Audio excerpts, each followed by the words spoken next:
What's good? We live right now. So hopefully everybody's out there making some good money today. I haven't gone out yet. It's only 6:40 p.m. here in Arizona, Phoenix. I might go out a little bit later on.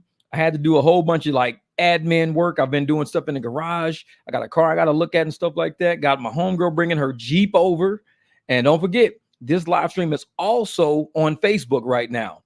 So you people on Facebook, you can't comment on this live stream unless you come over to the YouTube side. Because I learned that last time. What up, Rasha Lisa? What's good? NGB said first. I think Rasha Lisa got you. She was right there with you, right there with you. What up, King James? My brother, my brother. Silvino, that's what's up. That's what's up. Hey, man, Knife Juggler was good. At least I'm trying to have a good day. I just got to eat me some ice cream. I was talking about Jamil on the phone. What up, Rob? Hey, that's Hot Facts Robert Reese right there, man. You know, I had to wear my PJ hat, my professional Jeff. And you know, I had to get my new shirt. Instead of Uber Technologies, we got Uber Theftnologies because all they do is steal shit. That's what Uber, you know, I walk around like this all day. Uber Theftnologies. Wait, let me show you the back of it because everybody like, well, what's on the back? I'll show you the back.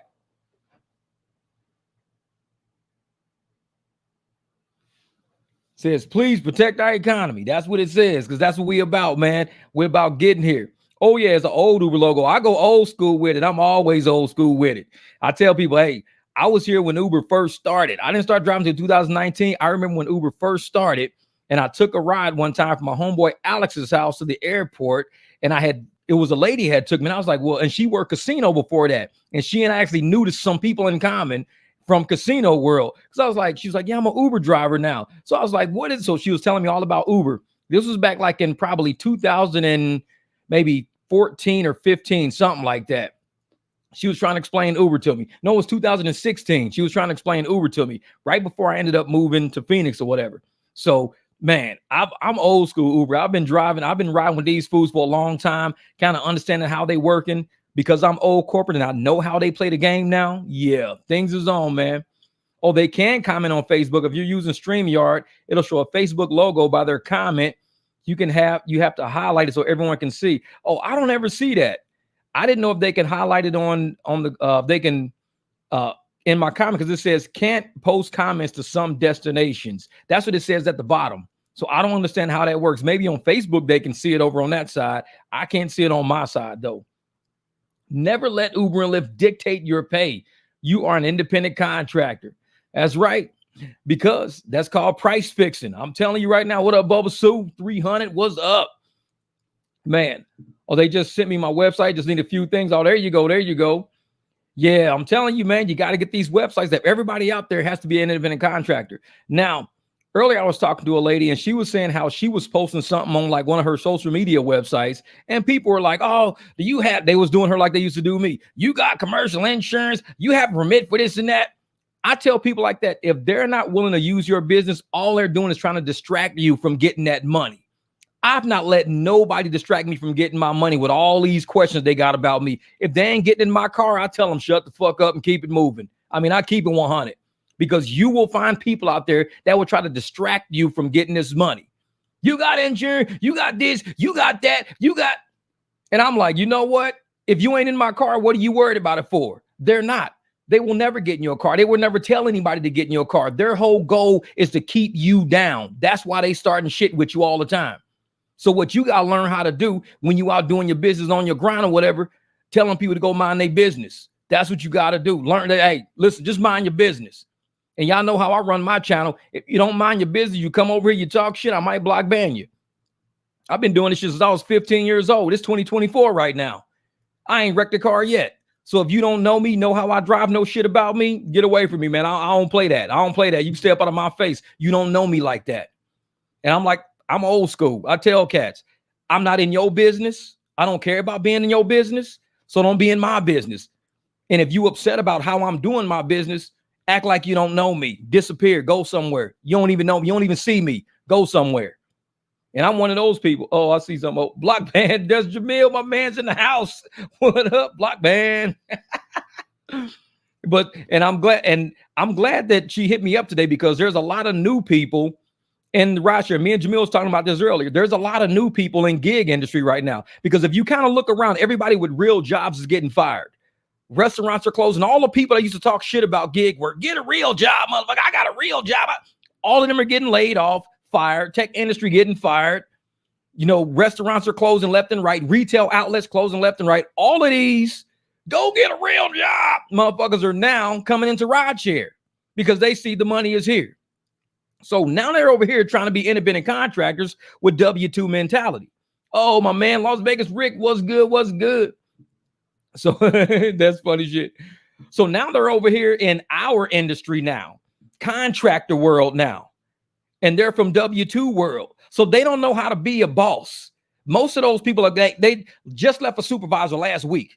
So if you've been under supervisor control since you've been 16, 17, 18 years old, you've been under supervisor's control. Now you walk into the world of contracting. You don't know shit about business for one thing. You've been under employment law your whole life.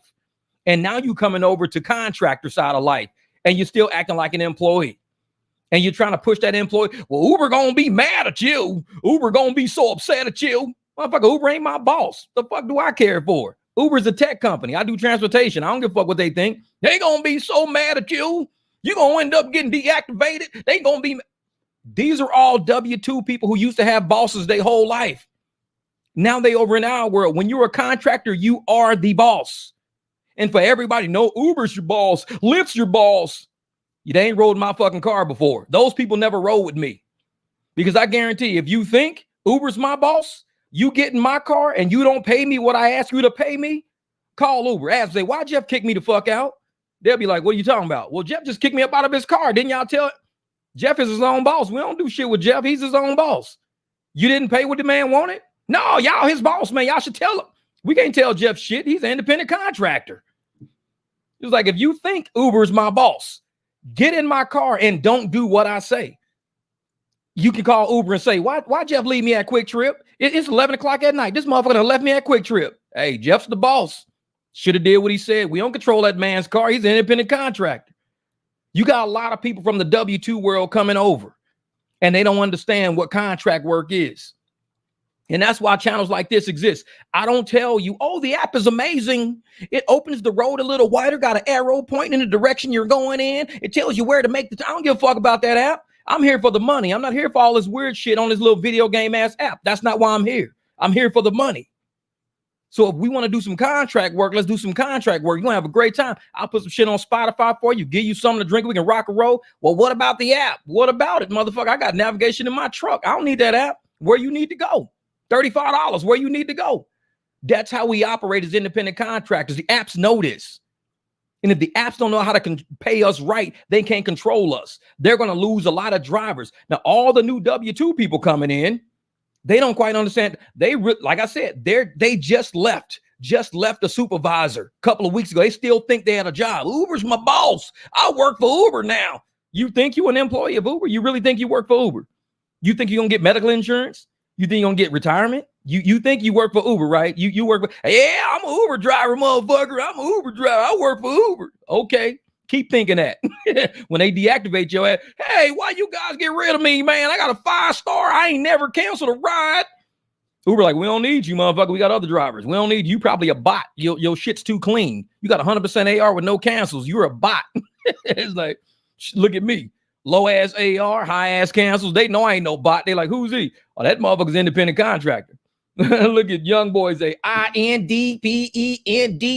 Do you know what that mean, baby? IND. That's that shit, that Webby right there. Hell yeah. That's the theme song for us for 2024. God damn it. That's what I'm saying, man.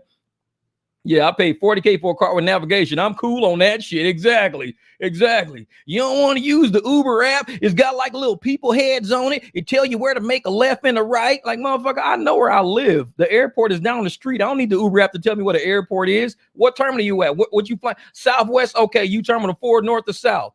North, cool. You think I need the Uber app to see that shit? I live here. Well, we updated the app. We show you like exactly where to turn when you get to Terminal 4. I know where to turn when I get to Terminal 4. I've been to Terminal 4. I don't need your app for that shit. You tell me where you at, I'll be there. We in front of the W. Okay, I'm going to head up and fucking make me a quick ride on Camelback. Shit, I'm right there. Cool. You see this big black truck? I see you. Did you use the Uber app to find me? No, I don't need the Uber app. I live here. That Uber app is for other fucking people that don't know what they're doing. You tell me where you at and I'll be there. And that's how we drive. We're independent contractors who've been doing this. All these new people coming into the game, they have no idea. And I feel sorry for most of them because there's a lot of people out there on these channels that, oh, don't go watch that mic drop barbecue shit. You fuck around and get rich. You watch mic drop barbecue, you fuck around and get deactivated. Name one person on my channel that's got deactivated. Now you go to other channels of people that's not on my channel. Look how many of those motherfuckers get deactivated. I be reading names in the comment strands of other people's channels. Man, I just got deactivated. Anybody know how? They be on the professor's channel all day. I just got deactivated. I'm trying to get back on. And I ain't never seen none of those names before. They don't deactivate people on my shit. It's like we're independent contractors. You go to any other channel, everybody's deactivated for the most random shit. Over here, everybody's still driving. Everybody's still making money. Ain't nobody wrecked no car. I need injured. I don't told about. You ain't seen that shit. Go to any other channel. That's all the whole day. Man, I just got deactivated for no reason yesterday, man. I'm 100% AR, 0% cancel. I didn't pick up handicapped people and kids, man, pets and shit like that. I don't know why. Yeah, exactly. You were probably a fucking bot. It's like, but over here, shit, ain't nobody deactivated. Everybody's still up making his money. And that's why they hate this channel. They hate the 300. They hate how we do it over here because we are out of control. We are not under control. We out of that whole range of fucking control. And when you start doing your own thing, you're an independent contractor, you are outside of somebody's control. They don't like that shit. No channel can tell you what to do.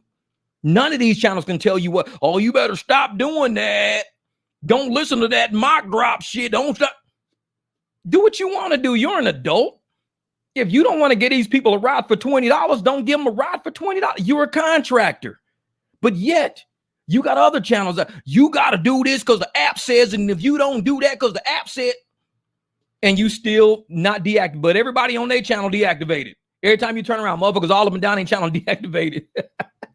What's that team right? Say, hey, bro, used to be a truck driver. The first time I hit 12 hours, I was so worried I was going to get in trouble.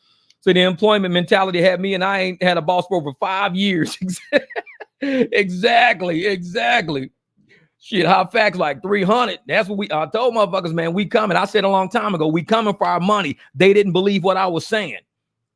When I told motherfuckers we coming for our money, I said that over a year and a half ago. We coming for our money. You gonna pay me. Did I not say that? Now all of a sudden we all getting shit. Hey, we gonna change the AR and cancellation rate shit. Why do you think they doing that? To give us more money? Do you really think they trying to change the cancellation and the AR shit to give us more money? I mean, you got 100% AR people out there. You got your 90% AR, your 80% payer. You got all these high AR, low cancel ass people out there. Why are they doing this? For the money makers. That's why they doing this shit, for the money makers. They have, every time I've said anything, when I started telling everybody, get your business cards. And when where's my card at? Somewhere. Oh, here it is. And I started going and telling everybody, put your Cash App and Venmo on the back of your cards. When I started telling everybody, put your Cash App and Venmo on the back of your cards, what happened? Uber said, hey, we're teaming up with Venmo so you can pay with Venmo and you don't have to. What did I tell y'all? These motherfuckers is watching this channel. We know that. We ain't stupid. We know it. Say, what do you know about rides? I don't know much about rides. I think it's $100 a month. That's about it. I think rides is about $100 a month. You keep 100% of the money. But other than that, I don't know much about it. I've been looking for a little content about it to see who's really like diving into it, like getting to the meat and potatoes of it. But this is the thing that I like about what I do versus rides. I can do manual rides with Hum. Rides is just like Uber and Lyft. There's no manual ride feature. Hum is a contractor's app. Every other thing is like a rideshare app. To go from rideshare app to rideshare app to rideshare app is all, they're all the same fucking shit. That's it. They all the same shit. You only going to get ride. And even the rides guy, he said, we don't allow drivers and riders to contact each other. The rider can choose, hey, that's my favorite driver. I want him on my favorites. But a driver can't choose a rider and say, hey, I want to make you my private client. You can't choose that. On Hum or doing your own thing, you have complete control of the land in front of you. You're not on a plantation. You own this land in front of you. You own this field. You can plant corn here, tomatoes here, cotton here, wheat here. You control all that shit. But when you are on a plantation, they tell you, today we're going to send you to the corn. Go and pick the corn. Okay. Today we're going to have you go over here and pick this cotton. Go over there and pick that cotton. Okay. That's what it feels like. You don't control the land. When you're an independent contractor, you control what you want to plant, what you want to grow, what you want to do. That's how I want to operate. My man Eric, thank you, brother. Hey, let me put this up there because that's real shit. Be your own boss. Control what you're worth. That's it right there. That's my man Triple EAZ. Eric, he's out here too. Man, Bighorn Kev, he's in the mix. Oh, that's my brother right there. He's out there enjoying his vacation in Denver. I feel for y'all in Denver. Too much stuff needed to drive here. Man, I say the only thing you need to drive is a set of car keys and your hustle. You get your game going, man, and then you got it. That's it. Can we plant ribeye? Shit, you can have cows walking around if you feel like it, man. What's good? Yeah, but see, and that's what I was on right here. This is what I was on. Being your own boss, understanding what it feels like to be in control of your own destiny, to wake up in the morning, have a whole tank of gas and be like, let me head over here to these hotels real quick, see if I can get me some business going. Hum is one app that allows me free roam. Wherever I go, I can say, I'm going to start me a manual ride right here on the spot. With with rides, with Lyft, with Uber, all these apps, they have to send you a ping. With Hum, you create your own ping. You create your own surge. You create your own ping. You can create stops if you want to. You could do whatever you want to do. It is a contractor's app. That's what I call it. It's not a rideshare app. Rideshare apps will send you rides. Contractors apps will give you the power to contract when you meet somebody that says, hey, man, you just ping for an Uber ride. Guess what? I'm actually an independent contractor and I got an option for you. Imagine going to a car dealership. You go to a car dealership. Let's say I'm at Chevy. Let's say I went to Chevy. I'm looking at a Ford right here at Chevy. And I looked at a Ford at Chevy, but I look across the street and see the same truck. Say, hey, man, I'm going to walk across the street to go check that truck out. Guess what? I'm independent. I could do that. As a customer, I can make a choice. Just like a Lyft customer can make a choice to ride an Uber all of a sudden. A Uber customer can make a choice to ride on Lyft all of a sudden. A Lyft customer can make a choice to ride on Hum. Hum customer can have a ride and say, I just want to ride with you. The customer can make the choice if the customer knows the choice is there. Uber and Lyft does not want to let the choice know it's there. If I'm sitting at Chevy and I say, I'm going to go look at that Ford. Chevy can't say, well, Ford, you can't take our customer. You can't. No, they have to allow competition. Sherman Antitrust Act. You have to let me walk across the street. If you don't want me to walk across the street, you got to give me a better deal to keep me from walking across the street. Uber, Lyft, you got to give this rider a better deal or else they're going to cash ride with me on Hum. It ain't up to me. I'm an independent contractor. I'm just presenting the situation to you. I'm telling you, hey, man, they charge you 106. Dude, I do this shit for 75. What? Yeah, 75. It's up to the rider at that point. The rider now is aware that, hey, I'm an independent contractor. I have my own ride company. This is Win Networks Travel, and I can put it on commercial insurance, whatever you want to do. If you need a receipt, I can put this shit on Square. If it's a business account, it's on Square. So the rider has the choice to walk across the street to Ford or stay at Chevy if Chevy gives them a better deal. That's called fair competition. To block that rider from going across the street to look at the Fords over there to say, hey, we're going to block you from going. We're going to tear the street up, put some tigers and fucking alligators and shit in the street to keep you from going over there. Now you're prohibiting competition now. So now Ford could sue Chevy and say, Chevy keeps putting alligators and lions and shit in the street to keep people from coming over here and seeing our deals. You can't block competition. And the governor say, hey, you can't be putting lions and shit in the street, man. Alligators, you can't stop competition. You have to allow fair competition, which is why Uber can't fuck with me. I am fair competition. Ask Uber, are private drivers your competition? Tell you what, go Google that shit. Are private drivers Uber competition? When you see yes, I am now under the umbrella of the Sherman Antitrust Act. They can't fucking touch me. I'm not their employee. The Sherman Antitrust Act protects me to give this rider an option. If ordinance want to come and go, Jeff, wait, you can't give them a ride. You got commercial insurance? Actually, I do. Bam. Progressive. Bam. Allstate. Bam. Geico. I could throw okay, you got commercial insurance? Cool. Wait, you got a permit for hire? Bam. Here you go. I got this, TPC, TNC. I got whatever the fuck you need. Okay. So the fact that you stopping me and harassing me over this shit for no reason at all, let me get your badge number while we at it. because I might need to talk to you in court. Let me talk to you in court about this shit because I got work to do and you fuck with me right now. Who sent you? Uber, Lyft, who sent you? That's what lawsuits are coming. Hell yeah. That's what it is. Hey, so you already know as a consumer, always weigh your options. Always weigh your options. If Uber says I'm charging this, you see people on the curb going, hey, what's Uber charging? People on the curb, well, what's Lyft charging? People, because all they know is Uber and Lyft. It's up to you as an independent contractor to say, hey, them ain't your only two choices. They would like to be your only two choices, control monopolistic competition. They would love to be your only two choices, but you got another choice. Me. My name's Jeff. That's my truck. This is how much I charge. I'll put you on this app if you want to. I'll put you on Hum. We can roll if you want to.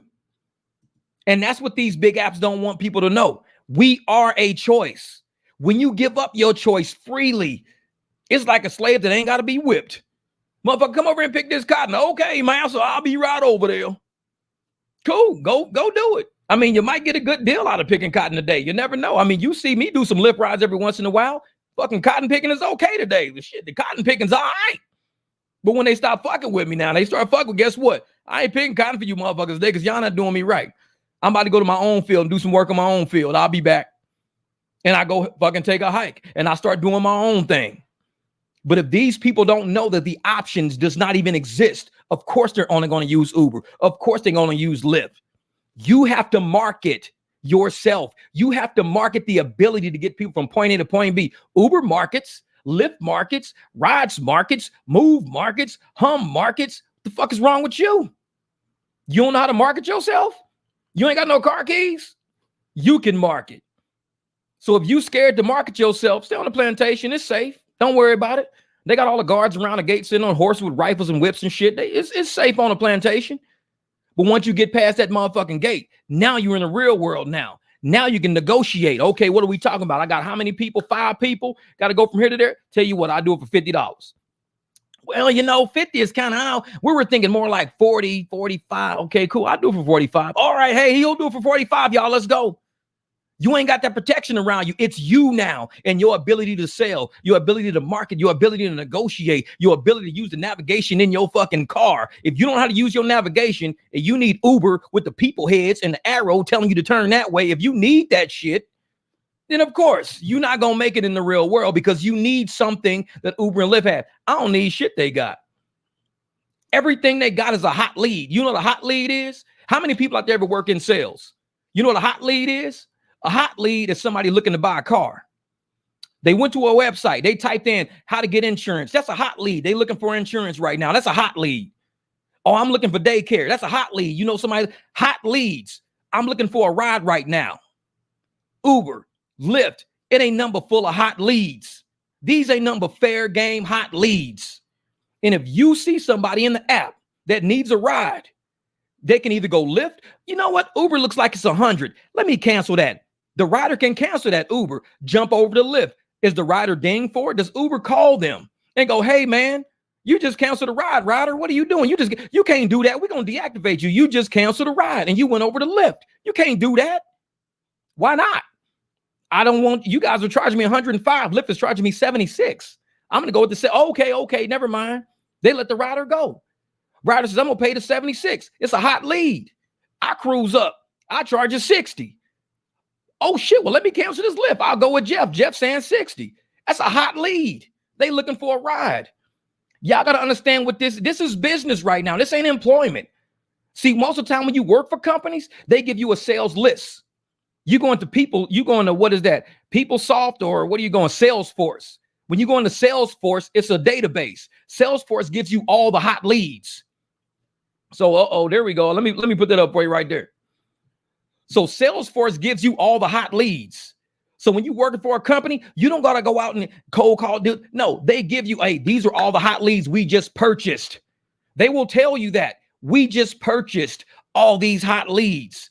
You will get about 20 fucking things per hour. You get 20 names per hour. You need to call at least 8 of those hot leads in that hour. You need to sell them something. These is hot leads. These is people looking for what we got. These is hot leads. What do you think people looking for rides are outside of a nightclub at night? Those are hot leads. Somebody at the grocery store with a whole shopping cart full of shit going through their phone trying to find a ride home. That's a hot lead. You better roll up. Hey, you looking for a ride home? Because I'm actually a driver. Here's my card. Here's my card right here. I'm actually a driver. I'm a rideshare driver, but I do rides on the side. I mean, you can pay me cash up or Venmo. Oh, cool, because I can't find nobody to come get me.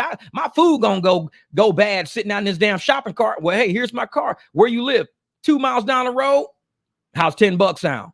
Oh, $10 is fine. I'll do $10. Cool. Let me help you load that shit in the car. You can pay me on cash as I'm loading up. Get in the car. Okay, what's the address? I'm putting my navigation. Every night, what do? Clear out navigation. Get rid of all them fucking addresses. Because next day you're gonna do this shit all over again. What up, Board Nate Z?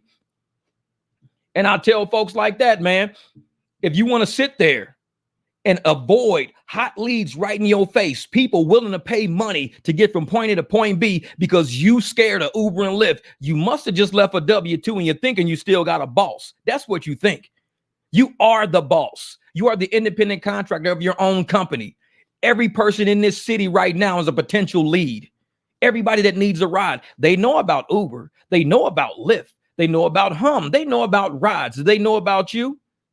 Tell them who you are. Tell them how much you gonna charge. Tell them here's your number right here. That's how you get involved in it. Somebody hit me up the other day and they were saying, hey man, how do I get involved? How do I do this like you do it? Y'all know how I run my channel. Y'all know how I run my channel. Hey, Delaware Valley Rideshare, I appreciate you, man. Keep posting like that. Give people an option. Keep posting what you're doing. I know I'm not reading it right now, but you're doing great. Keep that up. People need to see what you got to say. And anybody out there in rideshare right now, what I need y'all to do, y'all know how we do. Put your city and put that you're for hire. That's all, because on this live stream, there may be people watching that potentially need a ride. Put down Tampa for hire.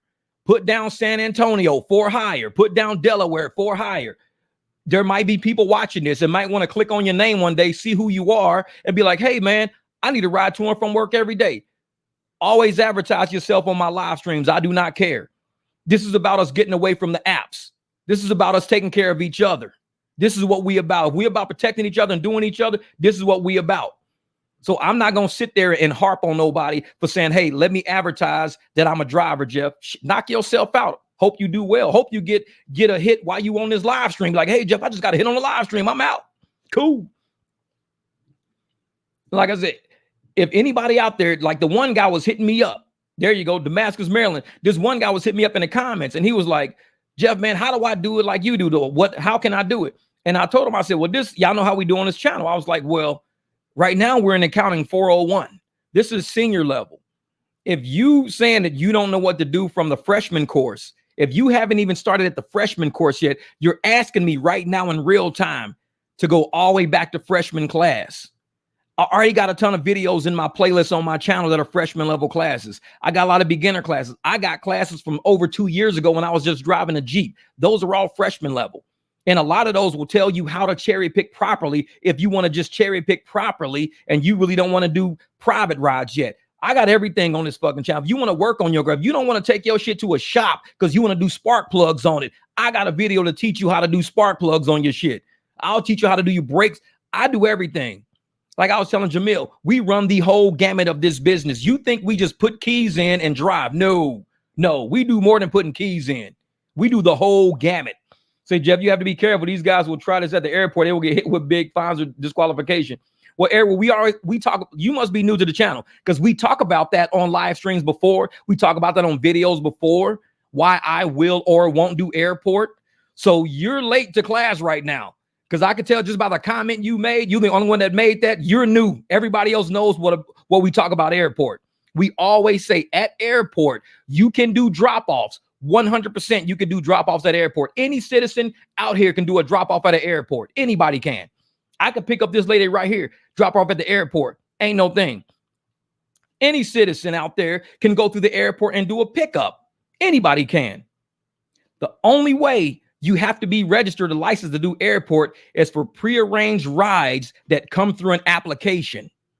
If you're doing prearranged rides coming through applications, you have to be registered at an airport to do that. If my friend called me right now, Jeff, I'm stuck at Sky Harbor. Can you come get me? I can say yes. It was not prearranged through an application. He called my phone. Jeff, I can come get you, no problem. I'll swoop up. He'll get in the car, throw his luggage in. I'll drop him off at the house. He might say, man, here's $40 for coming and get me. There's nothing wrong with that. That's the American way. That's legal. America's been doing that shit since airplanes been landing in America. Anybody can call you. It's about digital apps, prearranged rides through. So once you know the law and you say, how can I do airport pickups? If you use an app, you need to have it registered with the airport. You need to have yourself background cleared at the airport, or you cannot do prearranged rides through a digital app. You can only do rides where somebody calls you and say, hey, man, I just landed, dude. My car's broke down in Terminal 4. You get, oh, I'm sorry, dude. I downloaded the Uber app on my phone 2 years ago, so that kind of disqualifies me. Sorry, bro. You got to find somebody without the Uber app on their phone. So now you got to call all your friends up. Hey, bro, you got Uber on your phone? Yeah, never mind. Hey, bro, you got Uber on your phone? Yeah, never mind. You got Uber on your phone? No, I never was an Uber driver. Cool. So you can come get me. You can come get me. Anybody with the Uber app on their phone can't. It ain't like that. That would be bullshit. You can't discriminate against somebody because they downloaded a digital app on their phone. You can only discriminate if you say, hey, you cannot have a prearranged app having airport pickups at our airport if you have not registered with our airport. Once you know the whole law, then there you go. So, Edward, like I said, I don't tell people, hey, start going to the airport and just picking people up and do it. If it's coming through a digital app, hopefully they gave you a phone call to say, hey, can you come get me and my wife, dude? You know, we just broke down in Terminal 3. I'll be up there. Airport ain't going to ask you, hey, why are you up here? My friends just called me. Oh, okay. But if you're just showing up there to solicit rides without a permit, you cannot solicit airport rides without a permit, background check at the airport, everything like that. Now you can go and solicit rides there. We've had this conversation before, and I know a lot of new people come along and they think that we don't know what the fuck we doing because they think, oh, these guys are picking. Trust me, we're very meticulous with what we do. We study law. You just got here, and I tell people all the time, dude, I got offers from 10 different law schools in 2010. I took the LSAT in 2010. And I think it was September, October 2010. So it was 2011, early 2011, after all our scores were done and everything. I started getting all these law school offers all in the fucking mail. I was dating somebody at the time that owned a hair salon, and I just didn't want to leave her with the hair salon. We lived in way far north Las Vegas. So I didn't go to law school. I got pulled into law school, and I said, no, I'm cool on that shit. And I stayed with corporate for another few years before I retired in 2012 because I was going to retire first, then go to law school. I ended up retiring as doing my own thing. So trust me, we are very literal when it comes to law around here. We research shit, not even on the internet. When I ain't doing nothing, if I'm just hanging out with the dogs, oh, trust me, I'm in a law book somewhere. I'm looking at a law somewhere. What up, Bravado Mike, man? Oh, yeah. Oh, Edward, we know they got guys at the terminal soliciting rides because what they do is they roll up into the terminal. Hey, anybody need a ride? Anybody need a ride? Let your friend call you for a ride. Yeah, I know you said, I'm not questioning you, Jeff. I'm with you. I know it, brother. But see, that's the thing. You were saying, hey, man, don't tell people this and that because they're going to get caught up. I was just letting you know we already talked about this. Like everything I just told you, we've already discussed already. So I'm just bringing you up to speed, like a real Cliff Notes version of what we already talked about in videos and live stream before. That was the Cliff Notes. We really did get deep into it. So exactly. So you're speaking from experience. You obviously do your research and you use common sense. Dope. Thank you, Ms. Love. Appreciate that. And a lot of people who come to my channel, they realize that I'm probably one of the most down-to-earth people ever. I mean, I cuss. I fucking do whatever I want to do. I'm a mechanic. I got an accounting degree, a bachelor's in accounting. I was corporate for a long time. I do a lot of legal shit. But I'm probably one of the most down-to-earth people you'll ever meet. I never once try to say, oh, I'm smarter than you. No, I think everybody is smart. Even people without degrees are probably smart. You don't have to go to college to be smart. You're either smart before you go or you're just not smart at all. College does not make you smarter. It just like documents where you've been for 4 years. That's all it does. It don't make you no smarter. We got a lot of intelligent people who never went to college. A lot of intelligent people. A lot of intelligent contractors out there who figure things out and they help us. And they go, dude, I'm like, dude, that's some genius shit. I never thought of that. That's pretty damn clever right there. A lot of intelligent people out there. A lot. So don't ever think that you have to fall for that narrative that if you don't go to college, then you're not smart. No, if you don't go to college, one thing, you probably won't be in debt because you worked 4 years while somebody else calculated debt for 4 years. That's one thing that won't happen. You won't end up in debt if you don't go to college a lot quicker because some of them have scholarships. That's cool. But the majority of these people go in debt By the time they 22, they already $130,000, $140,000 in debt. And all you did was work those 4 years. You might have $3,000, $4,000 in debt. So you already ahead, and they got a college degree, but you way the fuck ahead of them already. So you got a jump start in life. And they think, oh yeah, well, my degree is going to help me get a job. You think? Did they tell you that shit to help you sign them documents? It's like they told you they're going to have a job ready for you when you got that degree. You know how many people I know with a degree that work in fields that they don't even use their degree in? Or either they work in a field that they never even needed a degree in. And they're like, dude, why'd you go to college? Because motherfucker told me, man, when I was going to finish with my social degree and do this, I was going to make all this money. Motherfucker, I'm still paying this shit off, 65 years old. Like, okay. It's like, man, what up, Joe, my man? And I'm like I said, I'm always trying to keep people like sharp in common sense and reality with what we do. I've never once claimed to be an expert in anything I do. Just like I was telling Jamil today, I'm probably one of the best followers out there. I follow logic. I follow people. I follow equations.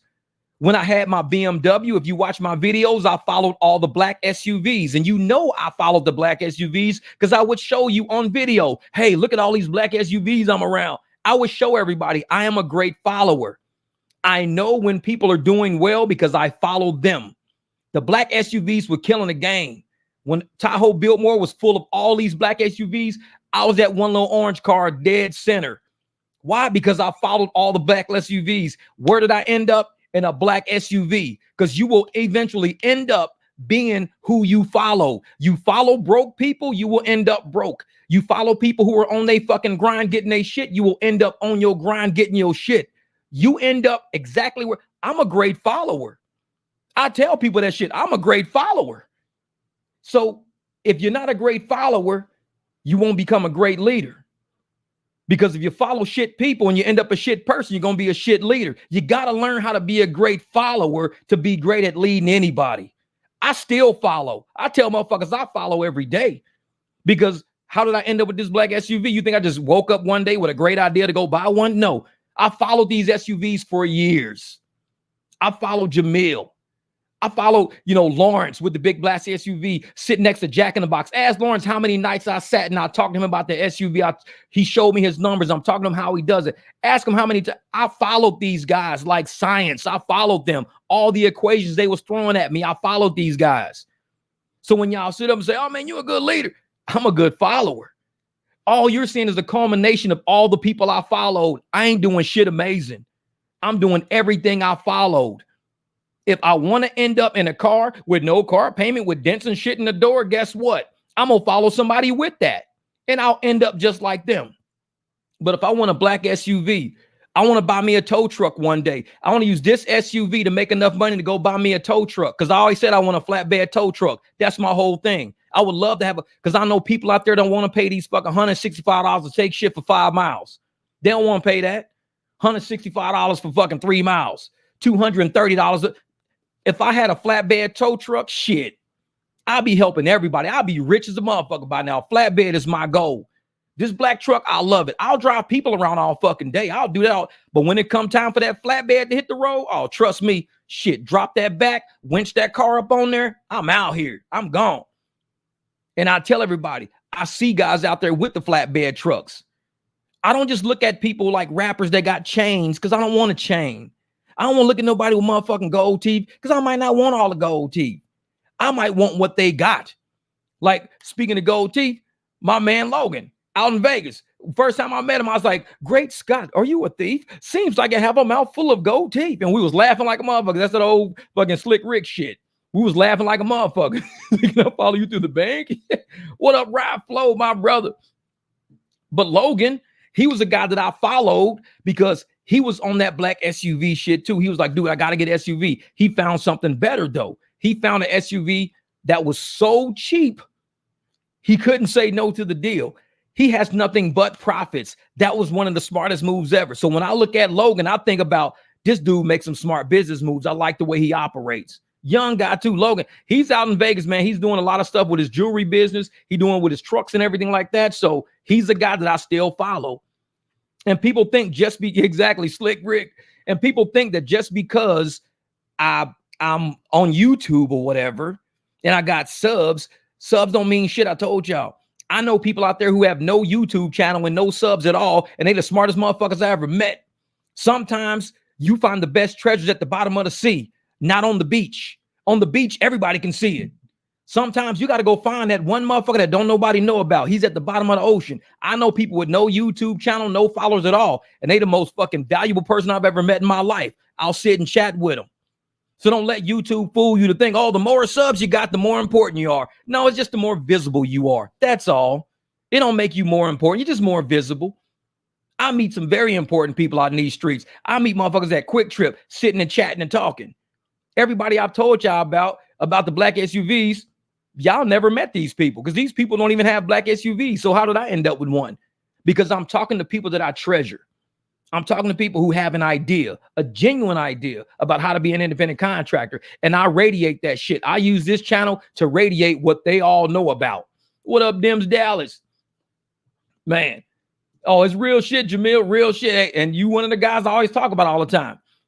Because a lot of people don't understand that the visible people you see on YouTube, sometimes they get caught up in this whole thing called YouTube and they think the more people that watch me, it makes me more important.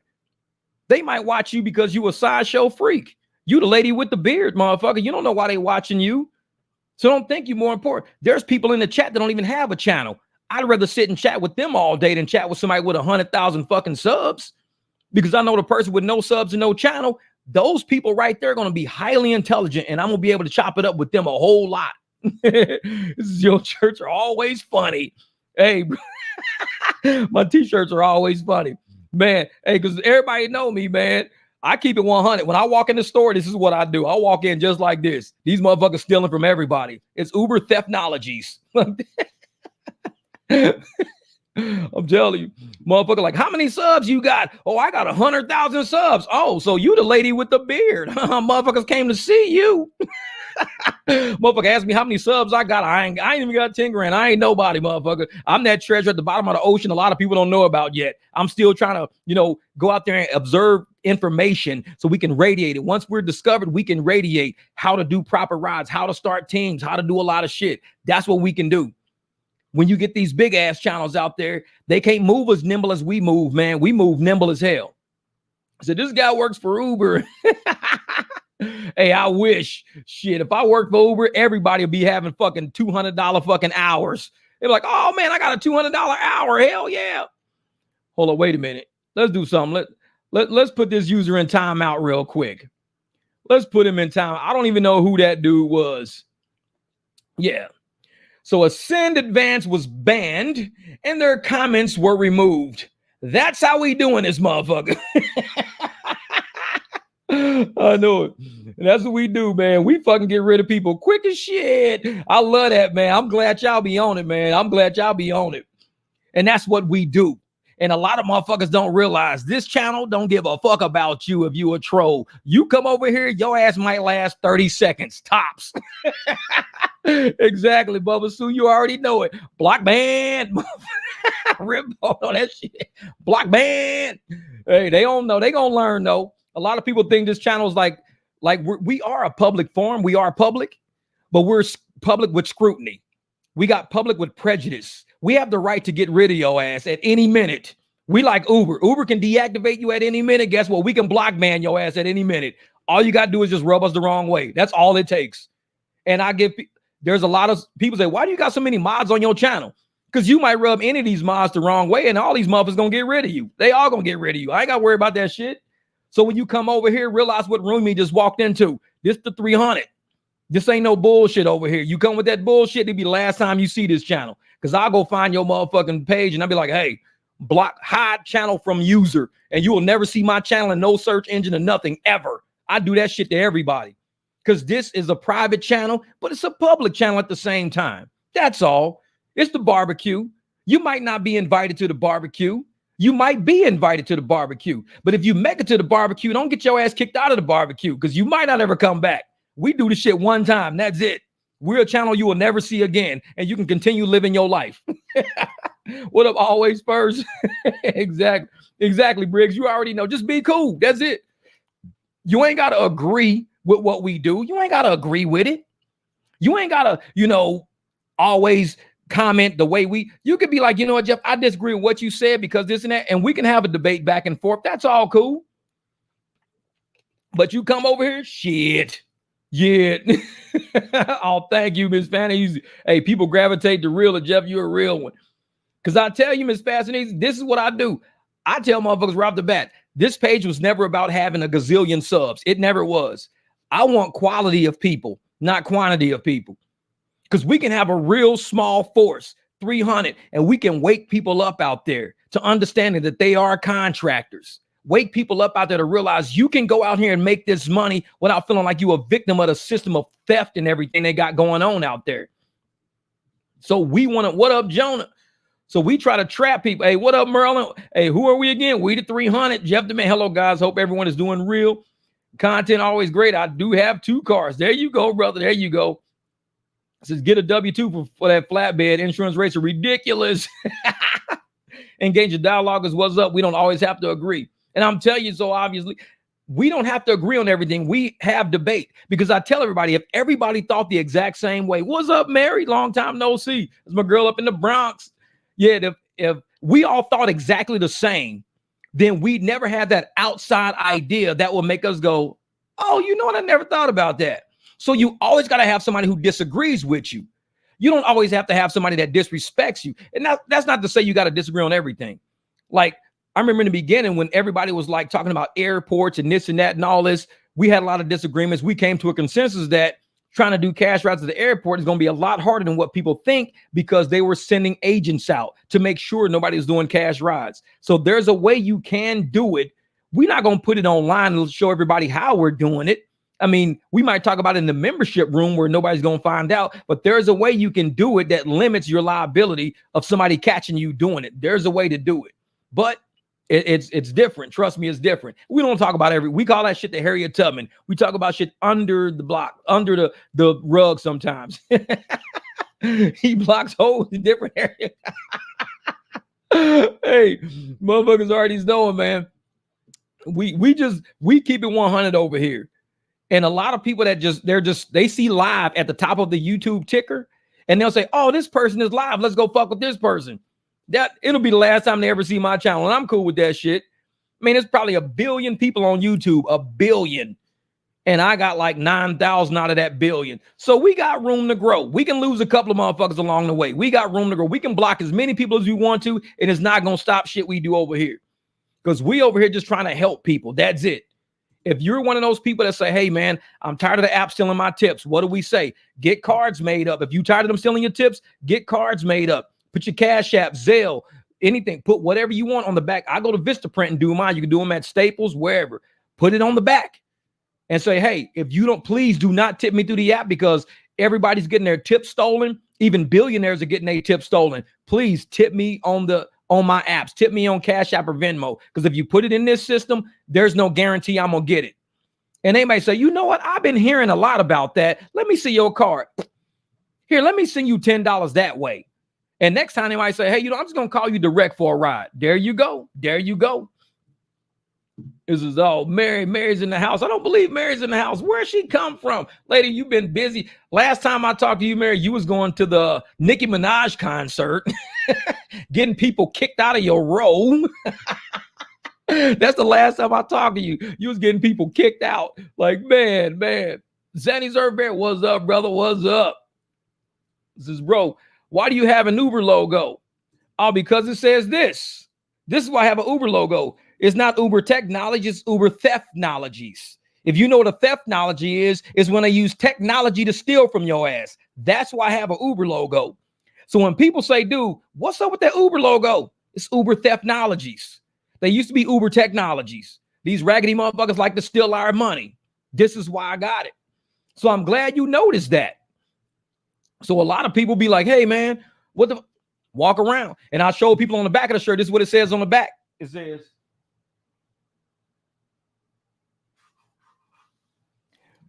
says, please, protect our economy. So when people see it, I want them to know who's the thieves out here of our economy, who's stealing money from riders, who's stealing money from drivers. These are the people using technology to become thieves, and they're getting busted in it all the time.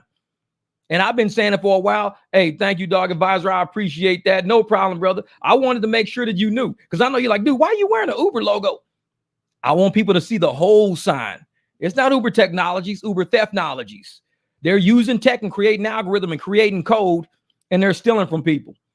And what I want to do is I want to make sure when I'm out in public, when I'm walking around talking to people, when I'm shopping at Walmart or doing whatever I do, people see this. I want them to see right up under it too. They be like, Uber theft now. What's that mean, man? It means the next time you get an Uber driver, you need to ask them if they do private rides. The next time you get a Lyft driver, ask them to do private rides. Cancel that shit, because they're going to steal money from you and say you paid $20 when you probably really paid $35, and they're going to get that driver $10 out of the $35, so the driver thinks they got 50% when really they probably got about 30%. That's what they do. They always put in our app that the rider paid less. They'll say, oh, that rider paid $24. But the rider says, I didn't pay $24. I paid $33 for this ride. Why'd they put $24? Because they want you to think you got $12 out of 24, not 12 out of 32 to 34. They don't want you to see that. So they're going to always mark that rider price down inside of your phone. And you're going to be like, oh, well, I got half the money. No, you really didn't. You got less than half. Trust me, less than half. And once riders know about this, that's when they're going to start saying, you got a card? Can you just cancel this ride, man? Like, let's do this shit straight up, man. Because I just got charged $42 for this. And normally I pay like $30. I don't know why they charge me $42. Tell you what, man, give me 30. I'll do it for 30. Oh, cool, because I always do it for 30. Here, man, 30. And that's how you get back in your community. That's how much you protect your community. Because these apps ain't thinking about the community. They mask that shit with bullshit. They say, hey, if you drive New York, they don't tell you how much and where you're going. It's fucking crazy. Oh, yeah, I couldn't do that. I couldn't do that. Woo! What do you say? Some feedback, not hating, but try to speak a bit slower. I'm sorry, Robert. I'm sorry you rode the short bus as a kid. I speak English, dog. I'm fast as a motherfucker at this. I've been speaking English for 51 years. And for anybody who's ever told me to speak slower, guess what? I probably don't even fucking talk to him no more, because I've always been like this. If your brain can't process English at a rate of comprehension that you can hear every word I'm saying, but you like, my brain can't compute that fast. This is a fast fucking class. A lot of people I talk to even speak faster than me, but my brain, I catch it. I'm not trying to hear every word. Just like reading the book, I may not read every word, but at least I can get the comprehension, the main idea of what's going on. You're never going to hear every word anybody says, but your brain should have memory for when it hears certain words in a certain pattern. All of a sudden, you get the idea about it. If I say, hey, man, I'm going to go down the street and go to the store over on the left, you heard exactly what I said. Your brain processes it. But if you say, well, you said it kind of fast. No, I didn't say it fast. Your brain processed it slow. Not everybody's fast. I say short bus a lot around here. And it's not about, I know it. You saying it's not hating, it's just feedback. I'm not saying that I'm not hating on you either. I'm saying you will run into a lot of people on this planet that speak fast. Imagine all the Hispanic people that speak fast, the Chinese people that speak fast, Japanese people speak fast, Koreans, Philippines, Germans, even some people up in Sweden. Do you know how fast people speak their language? Do you know? Do me a favor. Go to any video out there, China, perhaps. Look at one of their videos. You will swear to God they speaking fast, because your brain can't catch you're trying to catch everything they're saying.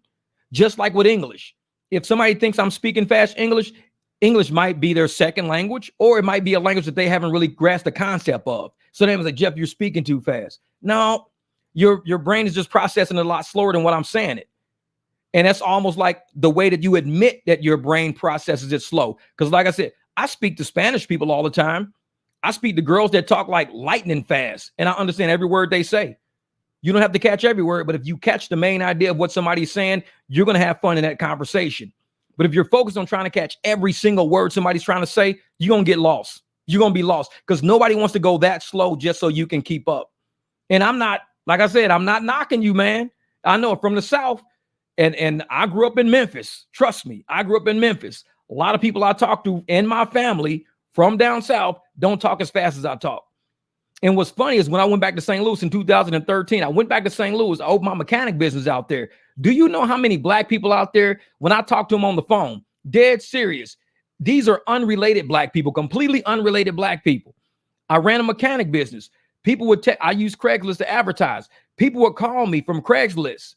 And I would answer the phone and be like, this is Jeff. And I'd be explaining the situation to him. It was all cool on the phone. But when I got to their house, they would laugh. Totally unrelated black people. Trust me.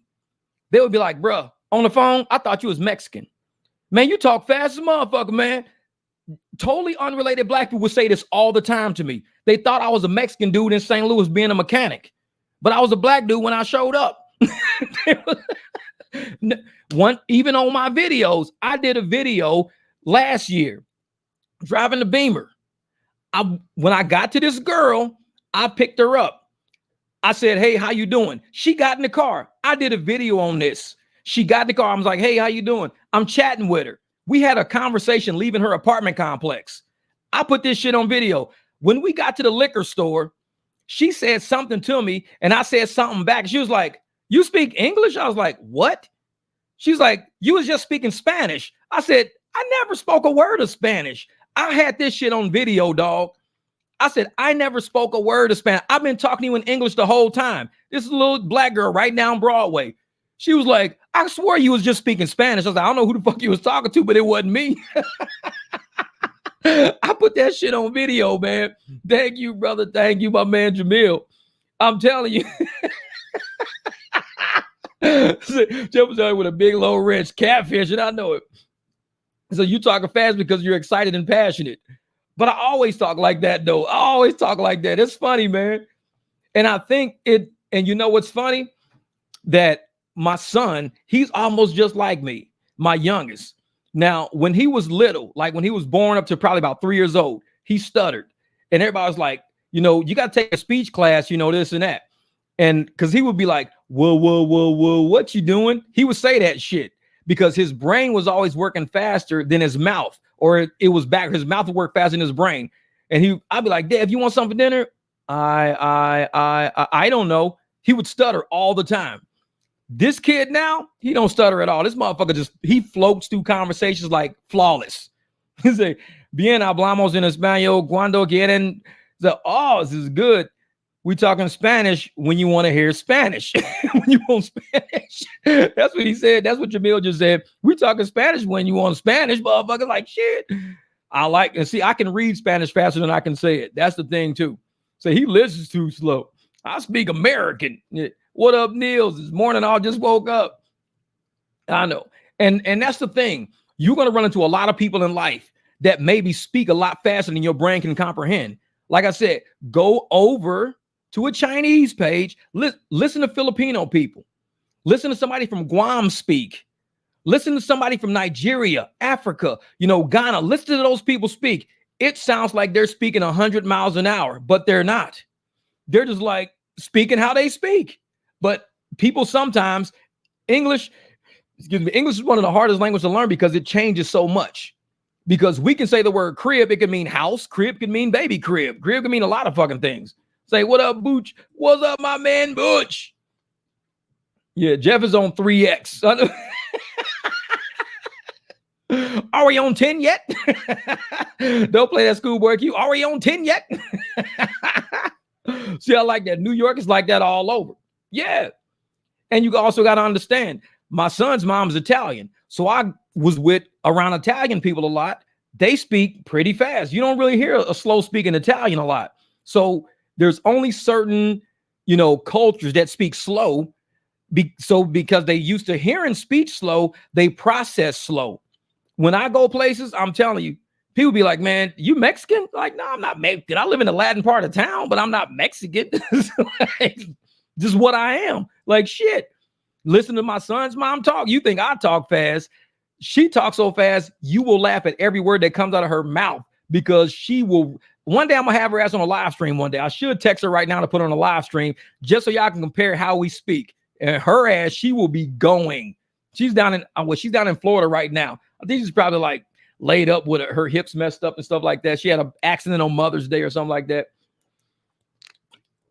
Say, Jeff, I thought you were Mexican. You told me you were Mexican from the. Hey, funny story. Jamil, when me and Jamil first met, I thought Jamil was Mexican. So I was always making up these stories, and I would have Jamil as the Mexican guy in the stories all the time. And of course, Jamil one day he came, he says, "You know what, Jeff? You know I'm not Mexican, right?" I said, "What?" He says, "I'm not Mexican." He says, "I'm from like, Middle Eastern." I was like, "Oh, my bad." Exactly. Hey, Neil got it. Neil got it. Exactly. And Italians, they speak with their hands. They speak fast. They'll fucking chop you in the neck by accident. Like, yeah, man, all of a sudden I was going to chop you. Like, damn, dog, you just chop me in the neck having a conversation. What the fuck?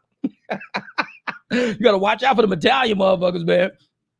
Yeah, she was a great cook. And her mom used to own an Italian restaurant. And she used to work in that Italian restaurant. She's from Piscataway, New Jersey. She's one of those New Jersey Italians. So, her, man, they will go. Her grandma, her mom still speaks fast. Joan, I don't know how old Joan is. Joan is probably about, I would say 15 years. She's probably in her 60s by now. Joan speaks faster than us. That lady never slowed down. She be going, but that's Italian people. So, and I never once went up to them and said, "Hey, man, can you guys kind of slow down? I'm having a hard time keeping up with the convo, bro." They look at me like, "Jeff, you don't shut the fuck up." Motherfuckers sound like they're rewinding the tape. Like, what? That's how fast Italians speak. These motherfuckers rewinded the tape on your ass. I'd be like, "What the fuck? You said?" She said, "Are you ready for dinner yet?" Oh shit! All I heard was motherfuckers. Italians be flying through that shit. Motherfucker, all she asked you was, "You want some spaghetti?" Like, the fuck you say? She said, "You want some spaghetti?" I'm telling you, Sandy, that's the motherfucking Italians, boy. They be going shit. You got to hit them motherfuckers on, like you say, on 3x. You got to hit like negative 2x. You got to slow their ass down a little bit. Shit. Wait, how do I politely ask someone if they want to do a cash ride? That's easy, man. We talk about this on channel. As soon as they get in the car, be like, "Hey, you want to walk to where you got to go?" And they go, "What? You want to walk to where you got to go?" "No." "Well, you better give me some money, motherfucker, because I ain't doing." "No, I'm joking. We don't really say that. We don't say that. This is what we do. Like, let's say somebody was getting in the car and they were getting in, and I'd be like, "Hey, man, I'm going to tell you like this. I'm only getting $11 for this ride. Normally I do these rides for like $20 all day. I don't know what the problem is, but the apps might be glitching or tripping. It don't make a difference. So it don't make a difference what you say. Your main thing right now is to let them know that the ride that you got through the app and whatever they paid is not what you're getting. That's the first thing you got to let them know. Hey, I'm not doing this ride for $11. The app is trying to give me 11. I don't know how much you paid. We do these rides all day for $20. So I'm willing to do the ride, but I want to cancel this one. And if you can just pay me $20 straight up, that's cool." And some people go, "Oh, that's fine. We'll do that because we paid 24 for it. 20 is fine. 20 is fine." It's like, there you go. It's just a way for you to introduce the situation that you want to give them an option, that the option you just got is not an option you're okay with. Price fixing is rampant in rideshare. They shouldn't be allowed to fix a price. They look at the Lyft app. They know what Lyft is willing to charge. They know what Uber is willing to charge. Nobody asked you what you're willing to be charged. You're an independent contractor. Why don't they ask you, "Well, what are you willing to charge me for this ride, sir? They have a right to ask you that. But everybody thinks you're an employee of Uber or an employee of Lyft because they use these apps to get you. And Uber and Lyft ain't going to tell nobody, "Hey, that's not our driver." They're not going to say that shit. They're going to let you drive for $1 if they can pay you $1. Wait a minute. What did he say? He says, "Hey, you want to walk, motherfucker? You going to walk if you don't pay me?"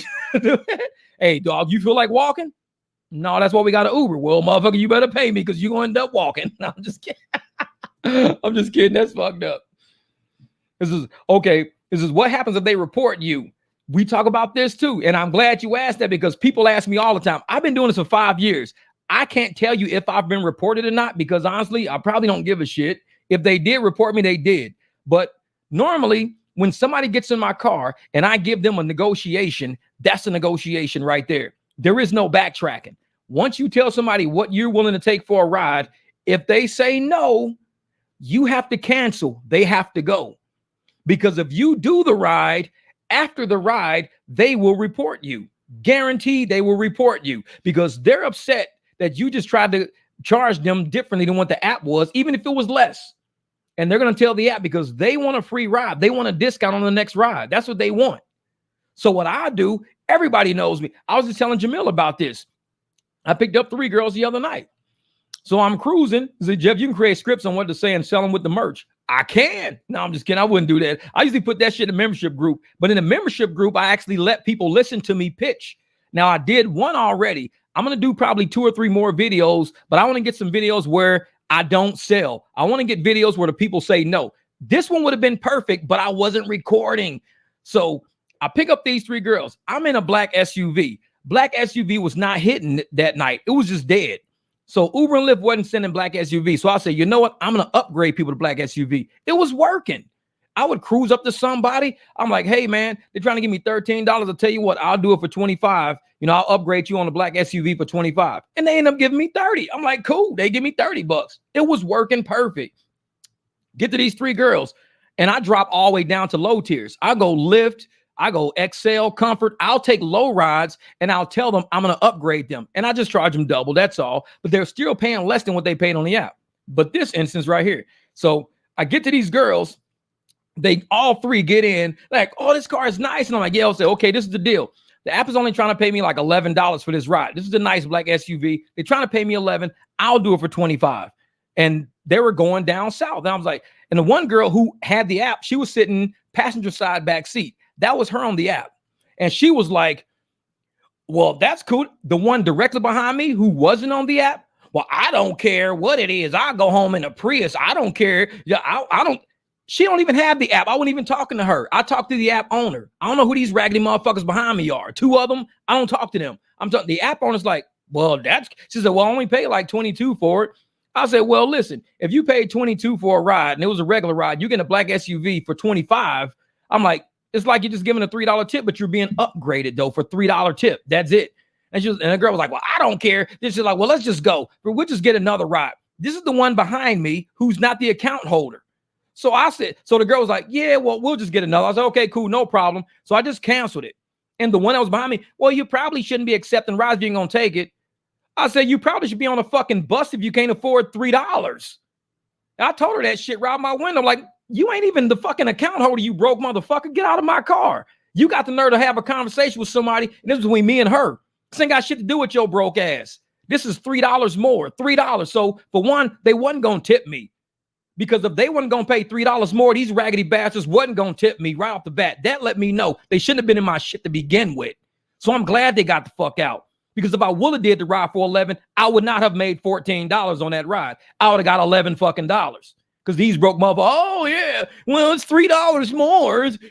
Bitch, you went from getting a potential Malibu with the bumpers hanging the fuck off to a nice ass SUV. This motherfucker's leather 7-seater. This is what you're getting for $25. Look in the app for the same truck. It's probably about $45 to $60. But you're getting it for 25. And you still bitching about $3. Get your ragged ass up out my car. And I'm like that because I'm real. So I told them they had to go. I'm not giving the, okay, I guess I'll take the 11. No, I guess you'll get the fuck out and get the car you paid for. I'm trying to give you a good deal. I'm giving you 25 black SUV because they only paying me 11 in black SUV. We got to go about 7 miles. I'm willing to do about $3 a mile in this black SUV for you when they going to charge you about $8 or $9 a mile if you go through the Uber app. I'm giving you a deal. It's $3 more though. Bus people, these motherfuckers belong on the bus. They do not belong in rideshare. If you're in rideshare bitching about $3 more in rideshare, that means 1, you ain't tipping. 2, you broke. This is not for you. Get a motherfucking bus, ride that shit down the street. That way you save all the money you want to save. You ain't got to worry about no fucking $21 ride. And I'm like, man, this is keep a close eye on those ratings. Well, my cancels were up to 38% and my acceptance was down to 8%. So I was 8% AR, and then I was all the way up to 38% cancels. I'm down to 30% cancel, and my AR is actually like 18%. Don't ask me how. Don't know. But apparently I'm accepting more rides, but I'm canceling less rides. Don't ask me how that's even fucking working out. It's like, I think they're in the back end fucking with it because I know ain't no way my AR is going up and my cancels are going down with the shit I'm doing. Ain't no way. They probably like, how the fuck is this dude still on the app, sir? I don't know. Manipulate his ratings. He's got a nice car, but he's got a shitty attitude about rideshare. I mean, I don't know what they doing. But it's like, man, yeah, they think I'm panhandling. These motherfuckers like, I'm panhandling in a fucking $40,000 BMW or a fucking $40,000. I'm panhandling in $40,000 cars.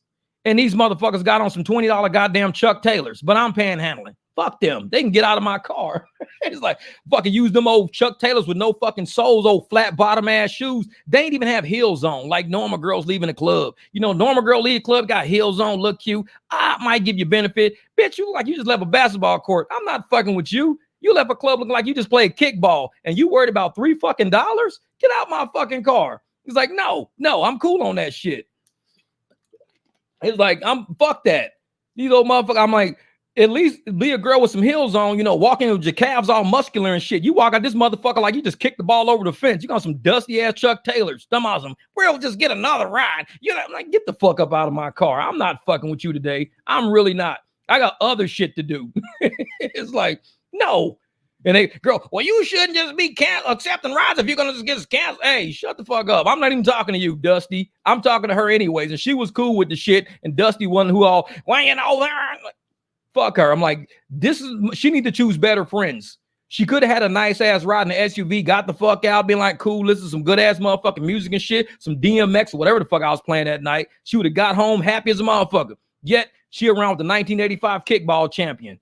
Fuck that girl. Like, have friends that have heels. That's why I need to make that new t-shirt. Have friends that have heels. Because you and these motherfuckers in Chuck Taylors walking through the nightclubs, I should have known y'all was broken. Y'all can't walk into the car looking like some fucking Cabbage Patch Kids. I should have known. It's like, shit. It's like, these motherfuckers all up in my car. They too dumb for SUV. $3. You're charging us $3 more for this SUV. This motherfucking 7-seater leather interior, lights and steps to drop down and shit like that. $3. So you wasn't gonna tip me is what I'm hearing, you dusty motherfucker.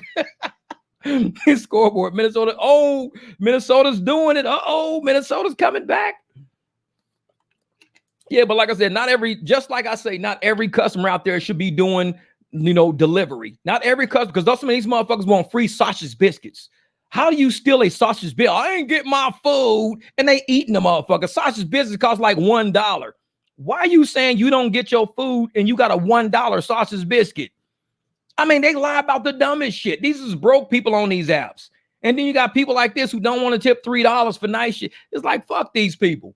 You never make it nowhere. You cannot become lucrative in business dealing with broke people. Fuck them. And I don't mean that in a mean way. It's a logical way. You can't get blood from a turnip. You can't get water from a stone. You're not going to get well off in business dealing with people who are broke. You're not going to make it there. So you have to have a hard business heart to say, you know, and that's why I worked out so well in corporate, because I didn't give a fuck about people like that. If somebody was broke and they couldn't afford something, I told them right off the bat, hey, this is above your fucking pay grade. I'm sorry. Well, can you give me a break? No, I can't give you a break. I can give you a broke. Well, because that's exactly what you are, a broke. I can't give you a break. I'll give you a broke.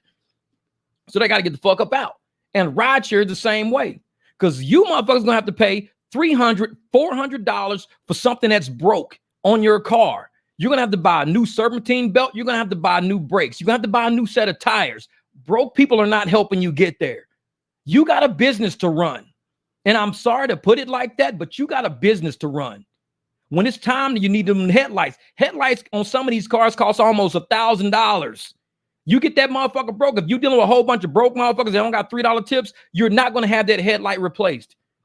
You're going to have shit happen to your window regulators on your car. You've got to get this stuff fixed. We have equipment. This is equipment. And when you got people who don't give a fuck about your equipment, well, I don't care if we ride in the pit and get the fuck out then.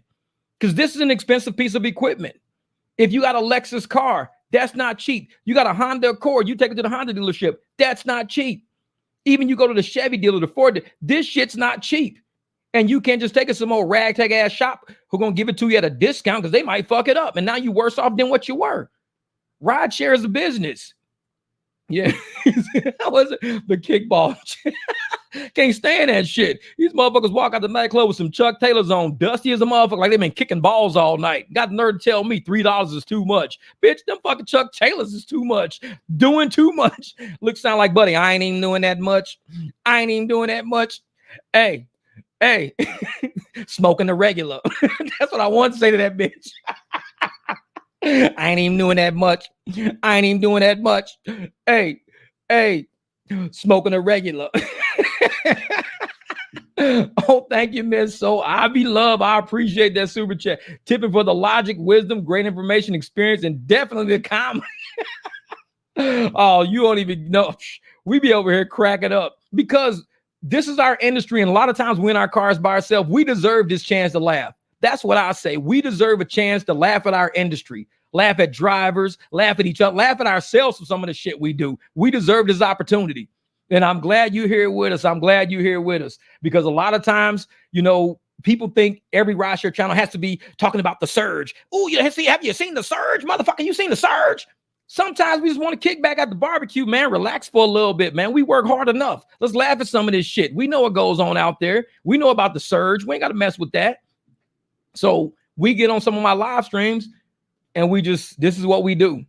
And I know a lot of people don't like us. Yeah, exactly. Water cooler conversation. That's what I'm saying. And a lot of people don't like my channel. You will hear it. You'll hear people talk about, oh, I don't like that Jeff Watts guy. I don't like him. He fucking cusses. These motherfuckers never been to a comedy show. They never listened to a rap album. They never heard a podcast because you think this is bad. I've heard some podcasts. They are the most raunchy ass podcasts out there. This shit's light. This is like Diet Coke compared to the shit I hear online. I'm like, I say the word shit and fuck. That's about it. These motherfuckers, they go deep into fucking conference. I'll be like, this shit's crazy.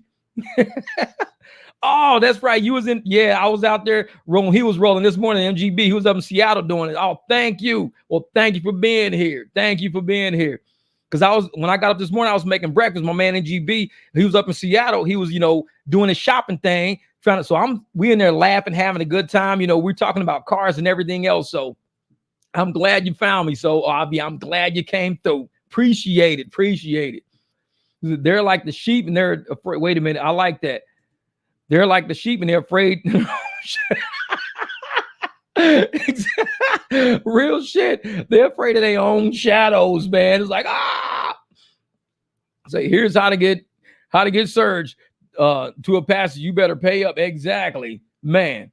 And that's what we do out here, man. We sit here and we try to help people, be better business people. I don't want you to be a better driver. I want you to be a better business person because you may use some of your money through driving. You may be in the car with somebody that presents a business opportunity to you that's way better than fucking driving. And you need to be sharp on your business shit. You need to be like, you know what? I was driving Uber and Lyft and I picked this guy up and he gave me this business opportunity. And now I don't even drive. I do this now. And this is about you recognizing business opportunities, whether it's through cherry picking, whether it's through saying, hey, you know what, this ride ain't paying me enough. You're a business from the moment you walk out that door to the time you get back. Every opportunity is on the table. Today, my man Jamil, I'm going to tell you a story, Jamil, because I think this is important. Jamil, sitting at the airport. Exactly. I like that. Cash App and Venmo. YouTube takes half your super chat, Fred. Oh, yeah. And see, I think with super chats, they take 30%. They're kind of like Uber and Lyft with the super. They take 30%. But the thing about YouTube with the super chats is that when you get super chats, because they make 30% of it, they're more likely to put you into the algorithm to keep you out there growing as a channel. But we know we don't want to really grow that fast. So thank you, Fred. I appreciate that, brother. Oh, yeah. I was saying that shit today, man. They pay $20, $30 for a golf cart trip for like 2-3 blocks. $20, $30 to ride this little bitty golf cart for 2 or 3 blocks, but an Uber driver will get like $3 for that same ride. No bullshit. I'm not lying. Ask Neil. I'm asking. When you're in Scottsdale, if you were to get a ride from Old Town to across the street by the club, you'll get about $4 or $5 for that in your car with 4 people. But if you get in a golf cart, you got to pay $30. And I don't know if it's $30 each or if it's $30 for the whole group. We don't know how that works. But he ain't lying.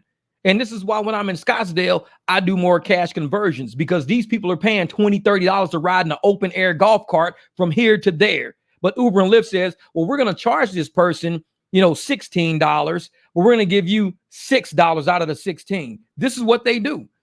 And I'm like, nah, I'm not doing it. Nope, I'll cash ride it. But I'm going to tell you about Jamil's story today, because I started with that story. So with Jamil, this is what I mean about recognizing business opportunities. So Jamil, say I hear a click when I back up. What could it be related to? A click, or it could be something in your brakes. It could be anything. If it's only when you back up, it might be something. It could be something stuck in your rotors going backwards. So Jamil today was waiting on a black ride to come through. He's got a black SUV, waiting on the black SUV ride to come through. Jamil's like me though. We're smart. He drops down a tier. So I was like, okay, he drops down a tier, picks up a $25 comfort real quick. $25 comfort. Let me go pick this guy up. Picks the guy up. $25 comfort. I got to open the phone for this one. This is good. Let me see this shit. Where is this shit at? $25 comfort. Oh, I'm going to find it, Jamil. I'm going to find it. Wait a minute. Oh, hold up. It was in the other one. All right, here it is down here. $25 comfort. All right, I got what I want to show. So he picks this guy up. And, most of these guys are, I ain't doing black. I'm not doing Uber Black. I'm doing this. I'm only doing Uber Black. I'm not dropping down to a tier. You guys are stupid. You guys are idiots when you drop down a tier. You guys are worthless. Because see, we drop down and we convert rides. But he dropped down. He says, you know what? The guy was like, listen, I'm going to need you for an additional period of time. So Jamil didn't even try to convert. He was hearing the guy out. You got to recognize business. This is why I'm saying you got to recognize business when you're hearing it. And this is the part of the conversation I was saying. So Jamil's listening to the guy. I'm going to need you for this and that, blah, blah, blah. $25 comfort ride. Every other black driver, you're an idiot. You're stupid. $25. You should be getting at least $60. You're an idiot. This is what Jamil's a businessman. I follow Jamil. Everybody knows I follow Jamil. Jamil gets to the place. Guy says, I'll be right back. I told you I'm going to need you for some additional. But before I go, let me give you this. $200.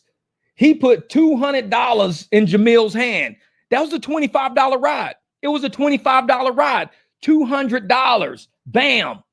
I'm going to need you to take me back real quick. Everybody else said, fuck that ride because it's only $25.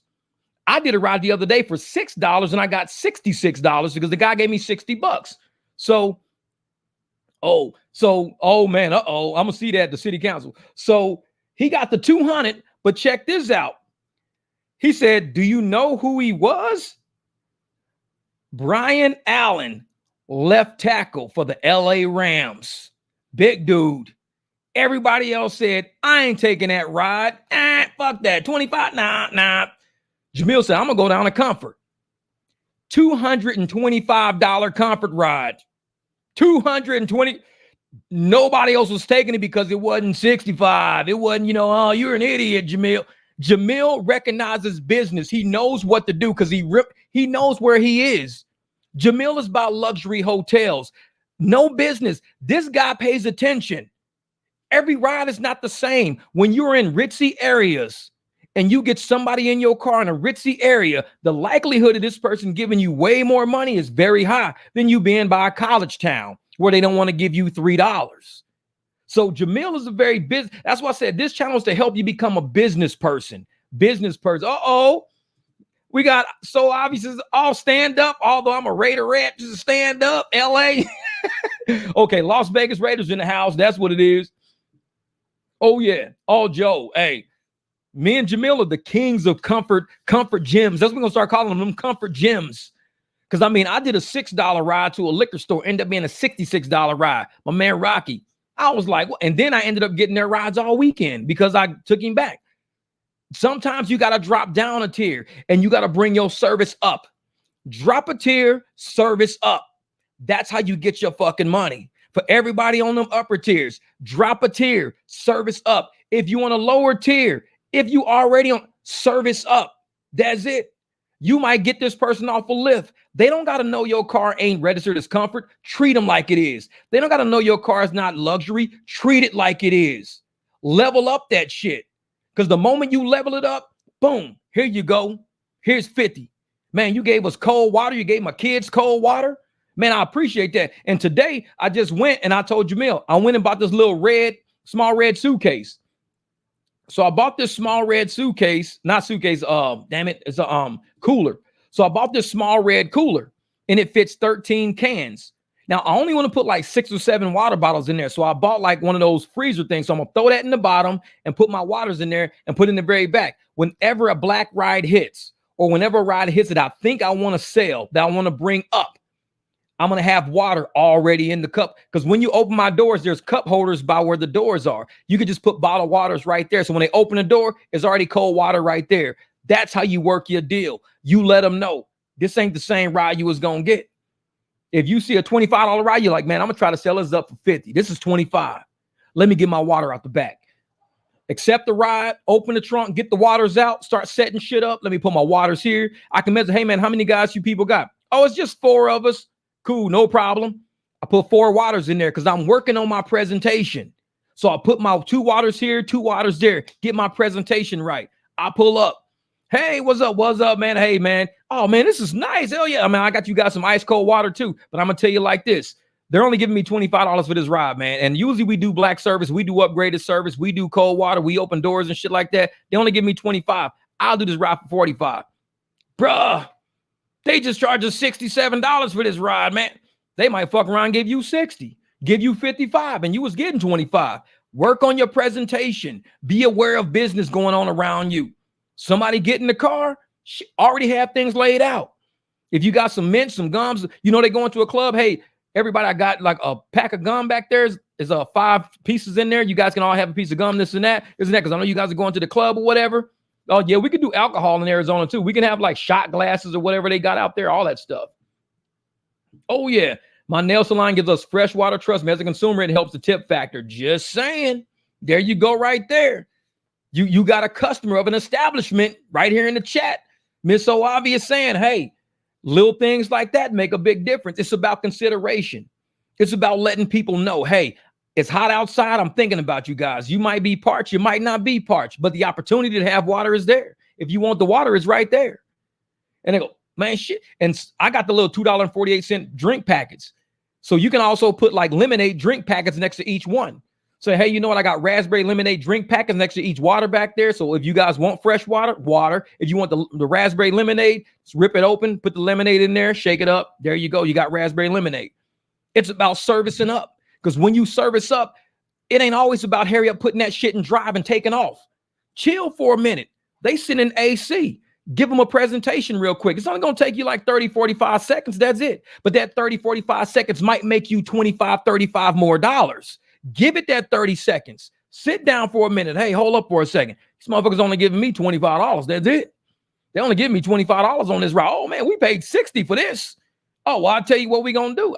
I'll do it for 45. Oh, shit, I'll tell you what, we'll give you 50. And they do that shit. How many drivers out there you have given them a price and they came back higher than what you said?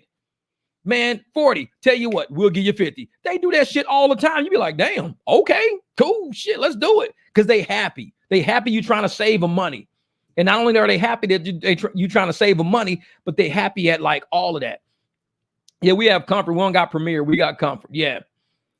Man, sorry I was late. Got stuck at the line at Quick Trip picking up some crusty, dusty donuts.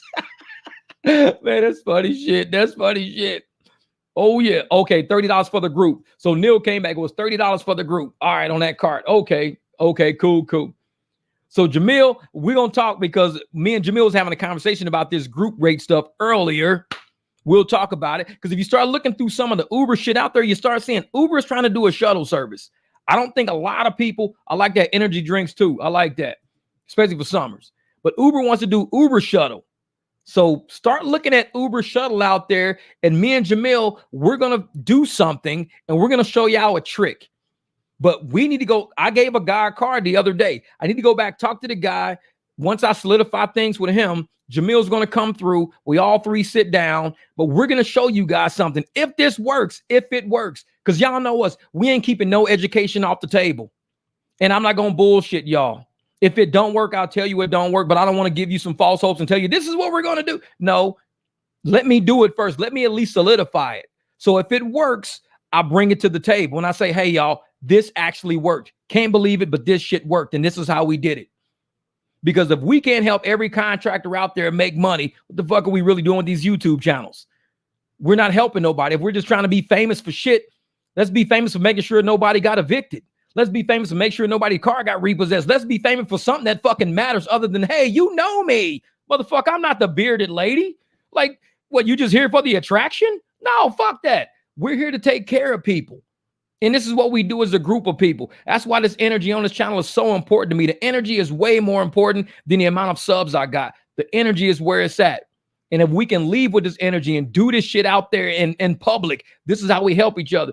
Thank you, San Diego Rideshare, my man. What's good? Always coming through. Always coming through. And if we can take this energy off this channel and really do something in the real life with it, translate that shit to dollars, translate it to taking care of our families, taking care of each other, taking care of our equipment. That's what it's really about. Some channels you go to, they just bragging and having a pissing match. Oh, my rides are better than yours. My rides are better than yours. I'll make more than you. I'll make more than you. That's not what this shit's about over here. Because I'll tell y'all my fuck ups. I mean, shit, the day after Thanksgiving, I think I made $16 on that Friday. I made $16. So you never hear me brag about, oh yeah, I made $16. You motherfuckers made $0. I made $16. No, that was a flop day. And I told everybody why it was a flop day. They were just sending out bullshit and I wasn't having it. I said, I'm not putting my car at risk for bullshit. I'm out. I'm going back home. I'm taking this Friday off. And sometimes you got to do that for your own mental sanity. And I want to make sure that when we do stuff on this channel, we're uplifting drivers to know you guys got the keys, you got the power, you can get the permits, you can get the insurance, you can do whatever these apps do, including create your own app if you felt like doing that. You can make a website like my man Black Wolf, Steve. He's making his own website. You can have your own private client base. You can do whatever you want to do. The world is yours. Do not let these apps, who are not your bosses, tell you what you can and can't do. They don't have power like that unless you give them power like that. They don't got power over me like that. I can't do that shit. I can't do it. They don't care about these cars out here. If these cars broke down today, you think they calling me and offering me a way to fix? No, they don't care about you that much. So what you got to do is care about you that much to where you out in the world absorbing information, absorbing education, absorbing a way to make sure you keep this business sustainable and running without these people involved if need be, because they will deactivate your ass. They will. So if they do deactivate you, guess what? You bought yourself some time. You bought yourself some time because you linked in with a hotel. You linked in with a hospital's office, a doctor's office. You linked in with a grocery. You linked in with somebody outside of the apps that could potentially build into more clients. But putting all your eggs into the Uber basket, the Lyft basket, it's not going to work out for us because they can deactivate you for no reason at all. Zero reason at all. So make sure, hey, I'm in with a softball team. I do a bunch of running back and forth with the kids that can't get rides to and from softball practice. Hey, I help this coach get kids to and from soccer practice. I throw all the soccer balls in the trunk and I pick up the kids and I drop the kids off. The parents are happy. I do four sets of kids a day. They pay me $100, and it's probably like, 30 miles. I get $100 for 30 miles of driving. I just drop off 4 sets of kids. The parents love it. You could do anything like that. But it's all in how you choose to structure your business. You're an independent contractor. How you going to structure your business? And a lot of people, man, they Tristan doing these apps. I don't have a car payment. Just got done doing a 20-hour shift, but I got that challenge. Hell yeah, that shit ain't happening. That shit ain't happening. No. I'm getting legit. It doesn't cost much, and I already got a commercial license. There you go, Fred. And the apps will never tell you. What Fred just said is something the apps will never tell you how to do. They will never tell you how to be an independent contractor outside of their control. Why would they tell you that? If their whole mantra is to make sure they can use us as tools, why would they tell you how to be powerful? They won't tell you how to be. They're going to try to scare you into staying on the app. You're going to get deactivated and go broke. You're going to need a rental car. We're going to run your car into the ground. You can get one of our rental cars. They're going to do whatever they can. Get our rental car, and you have to drive 50 trips a week for us, or else you're going to lose that rental car. They do whatever it takes to get your ass to go in a hole. So with people like Fred saying, hey, man, I already got a commercial license. I'm going to go and start researching how I can make this shit legit. And y'all know me. I tell people the truth. I've been driving since I was 15 years old with no commercial license, picking people up. Iowa at Drake University, UNLV, all through Missouri. I've been doing rides to and from nightclubs in Vegas. I've been doing this shit my whole life without commercial insurance because I got faith in my driving. I ain't never wrecked with nobody in my cars and shit like that. I got faith in my driving. I'm not a chicken shit. A lot of people out there, I can't drive 4 miles and I'm nervous because I don't have commercial insurance. I need commercial insurance so I don't be so nervous when motherfucker, if you nervous, let me out. If a sheet of paper makes you less nervous driving, let me out the car because I don't have that paper. I don't fuck with people like that. Be confident in what you do. I will never get on an airplane with a pilot when I'm kind of nervous. I don't have my blankie and my tigger and my piglet in my lap when I'm flying. I need something on my lap, my tiglet, my little piglets and tiggers. No, fuck all that. If you can't fly without security blankets and shit wrapped around you, I might not want to be on this plane.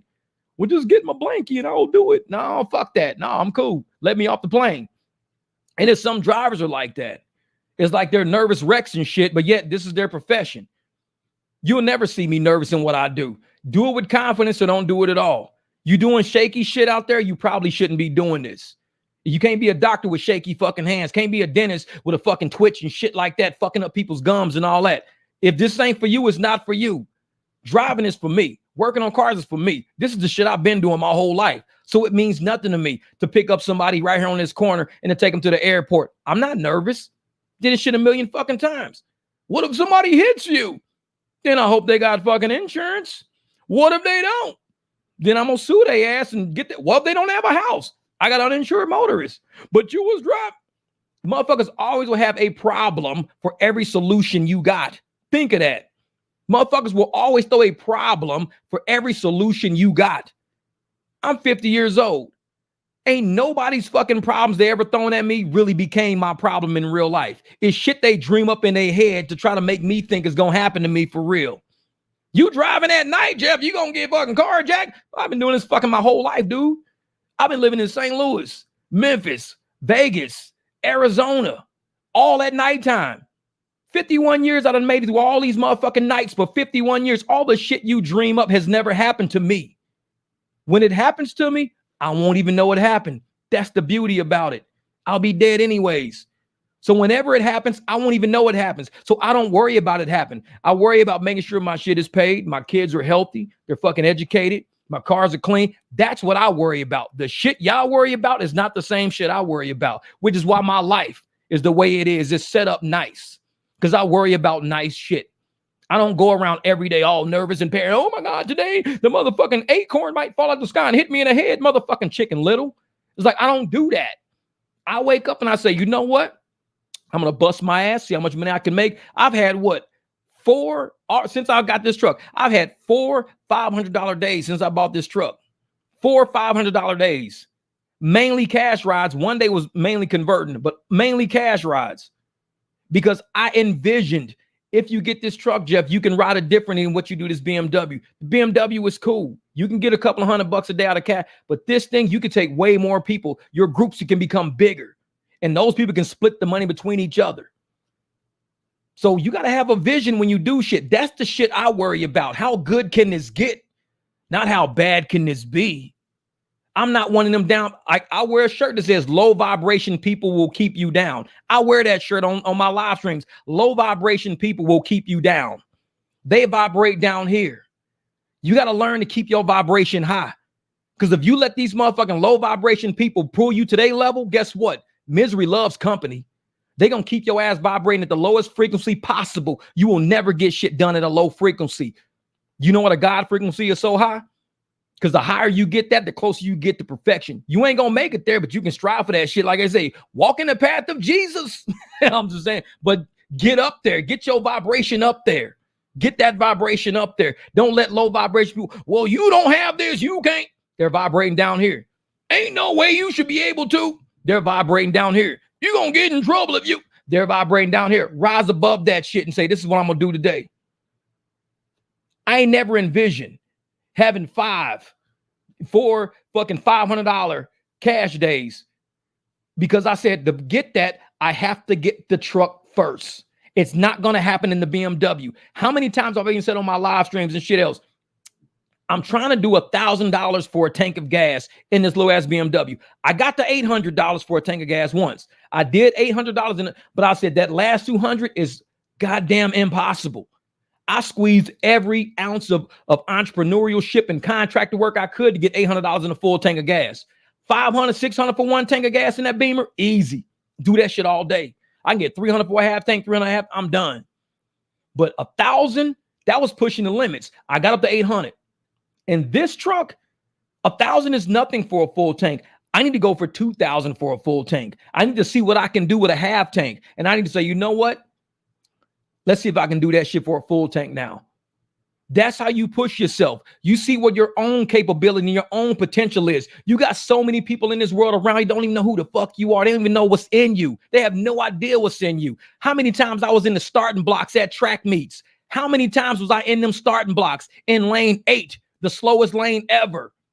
But I ended up winning that track meet, 200-meter dash. I'm in lane 8 by myself out here. How the fuck did I win? Because this what's in you. All them people in lane 1 through 7 is looking at you. They don't know what's in you. You by yourself. You in lane 8. Know what's in you.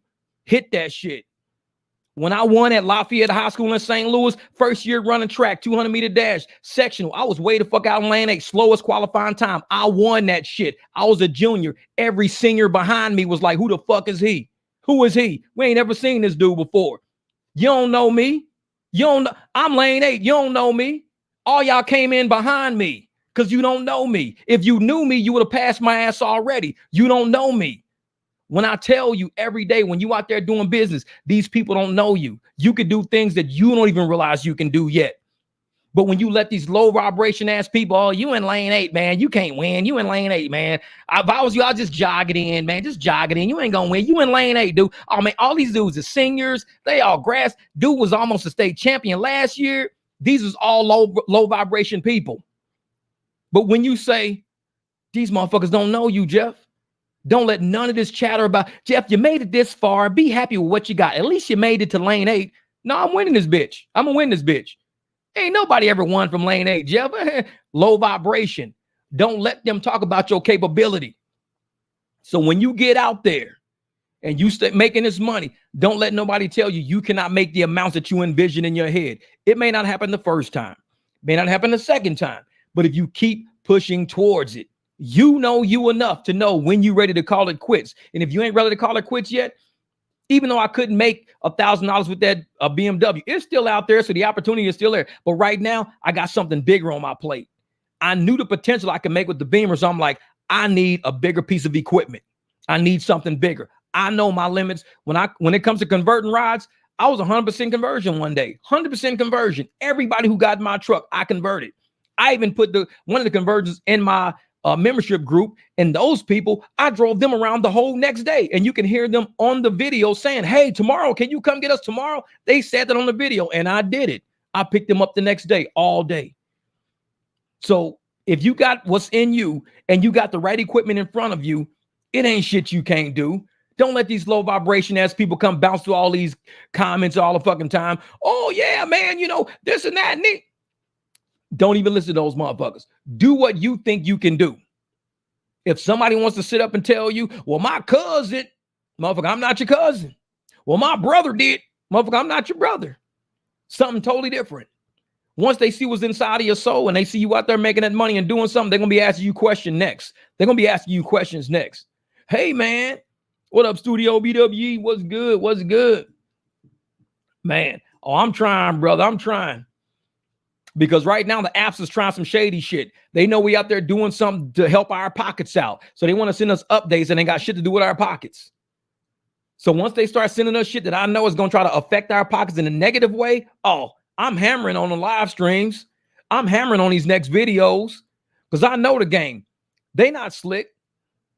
I know it's a lot of people out there watching YouTube that are YouTube. And I'm going to tell you how I found out. I've been doing it for the longest time, but I got proof of it with a video that Robin sent me. Robin, Western Arizona. Abby's mom, you know, Abby's twin or whatever. I got proof that people from Uber are watching these videos. 100% proof, no holds barred, with a video she sent me. She didn't even know what she was doing. She sent, because y'all know me, I tell people, read the comments on every video. The meat is in the comments of every video. Robin sent me a video. Hey, Jeff, listen to Dara. I started listening to Dara. So I'm cooking dinner. I'm listening to Dara talk on his magazine thing or whatever the fuck. Listening to Dara talk. When it was on, and I put some of that in the video I dropped. Some of what Dara was saying about Instacart and all that. I put some of that in my thing. The actual video from that, if you go through the comments, there's a girl in there. She says, "I love Dara. That's my CEO." Say it or something like, and it's not just because he's my CEO or something like that. These are employees that are watching all these videos out there. I could have screenshot her fucking name and said, "Hey y'all, check this person out. This is somebody who says, Dara's her CEO or something. I love him, and it's not just because he's my CEO or something like that." She was saying. So I'm like, I guarantee this, because everybody else in the comments was like, "Dara, you're a piece of shit. You're a liar. You're a fraud. You're a fake. You're stealing from drivers." And you get this one, "I love Dara and this and that. And it's not just because he's my CEO or something weird," she's saying. And I'm like, that's definitely an fucking employee.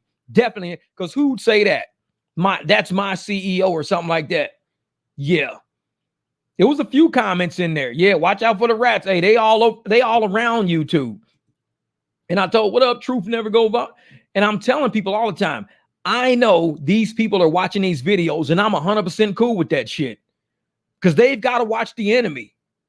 They the ones who said a long time ago when New York won that settlement, and I said in the video, "Did you hear what those motherfuckers from Lyft just said?" That dude from Lyft said on the video, he said on the news right there in everybody's face, "I'm happy. This is a win for the drivers." Shouldn't it be a win for everybody if we were teammates? That's back when they used to call us driving partners. See, we used to be driving partners when he said that. We were partners. When you're partners, if your partner's doing well, then you should be doing well. He didn't say that. He said, "Oh, this is a win for the drivers," which means it must be a loss for Lyft. So if it's a loss for Lyft and a win for the drivers, you just told everybody out loud, "Motherfucker, I see right through the shit. We're not really driving partners." Immediately after that, they started calling us earners. Pay attention to what you seeing and what you hearing. What you hearing? That's motherfucker DMX. This is what they're hearing. X gonna give it to you. That's that shit. Oh, what you hearing? Motherfucker DMX shit. Watch what you hearing. Because a lot of times these motherfuckers will say something right to your face and tell you the truth right to your face. And if you're not quick, you're gonna miss it. And so I'm always critical about hearing when I'm sitting there listening to these people. Or I'll be listening. I'll be like, okay, critical. Like a lawyer. When a lawyer says, "Watch your words you say," because lawyers will take any word. If you say the word "the" instead of the is specific. Is anonymous. A man stopped by. The man came by. The specific. What the are you talking about? Could be anybody. Lawyers will know shit like that. Exactly. R.I.P. DMX. That's my guy. I'll be blumping that shit in the car. X gonna give it to you. Gonna give it to you. X gonna give it to you. What? That's my guy right there, man. Oh, yeah. I'm doing private driving and loving it and quit Uber. I'm fixing my car up. My clients are loving it. And that's where the money should be. The money should be invested into you also. This is your equipment. This is your life. You deserve some of that investment too. And a lot of people don't see that. They want to sit there and say, "Well, Lyft does marketing and Lyft does this, and we should only give you guys enough like we give employees $18 an hour. You should get $18 an hour." Well, an employee don't have to fix up their car for clients. An employee don't have to put brakes on it. They don't have to do all of that shit. So if I'm sitting there thinking, if you're going to pay us like an employee, then you guys should be repairing our cars, and you guys should be fixing our cars, and you guys should be paying our car insurance. You guys should be paying part of our car note if you're paying us the same as what you're paying employees, because employees, you're covering all that shit for them. Because when you give them that salary for driving 3-4 miles a day to work in that car, they're not beating their car up. We're beating our cars up every day. Jeff, the Republican convention will be in my neck of the woods in Milwaukee. I'm expecting big money next week. Oh, you already know. You already know. And I'm going to tell you right now, if you are driving and you're picking up Republicans, this is what you do. Put an American flag somewhere in your car. Represent. I keep American flag behind me at all times. It's nothing wrong with saying I'm from America. I respect this country. I love this country. I want to see this country do well. A hater would say, well, that's stupid, because a hater would hate America. A hater doesn't want to see America do well. A hater want to sit up and say, well, America 7,000 years ago, you know what they did to black people? I don't give a fuck. I wasn't here. You wasn't even here. So what the fuck are you worried about it for? You acting like you was here, motherfucker. Oh, you don't even know what they did 400 years ago. Was you here? Did you see that? No. The longer you stay trapped in history, you can't move forward, man. Motherfucker, I'm not stupid. I know how this country was formed. I know the people that were here are no longer here. We in the building now. So if we in the building now, let's change what's going on in the fucking building. Stop worrying about these dead motherfuckers and what they did in the building. We in the building now. We change America. If we want this shit to be fair, we keep it fair. If we don't want corporate fucking with us, corporate can't fuck with us. We the people here now. And a lot of people don't want the citizens of this country to have power. They don't want black people to have power. They don't want white people to have power. They don't want Mexicans to have power. They don't want nobody to have power. They just want the elites to have power. And with the elites, it doesn't make a difference what race you are. You're rich. It's all that matters. You're an elite. You're in top of the line influencer. You got all this money. That's all they want, those people to have the power. Everybody up under, they don't give a shit. They play with you.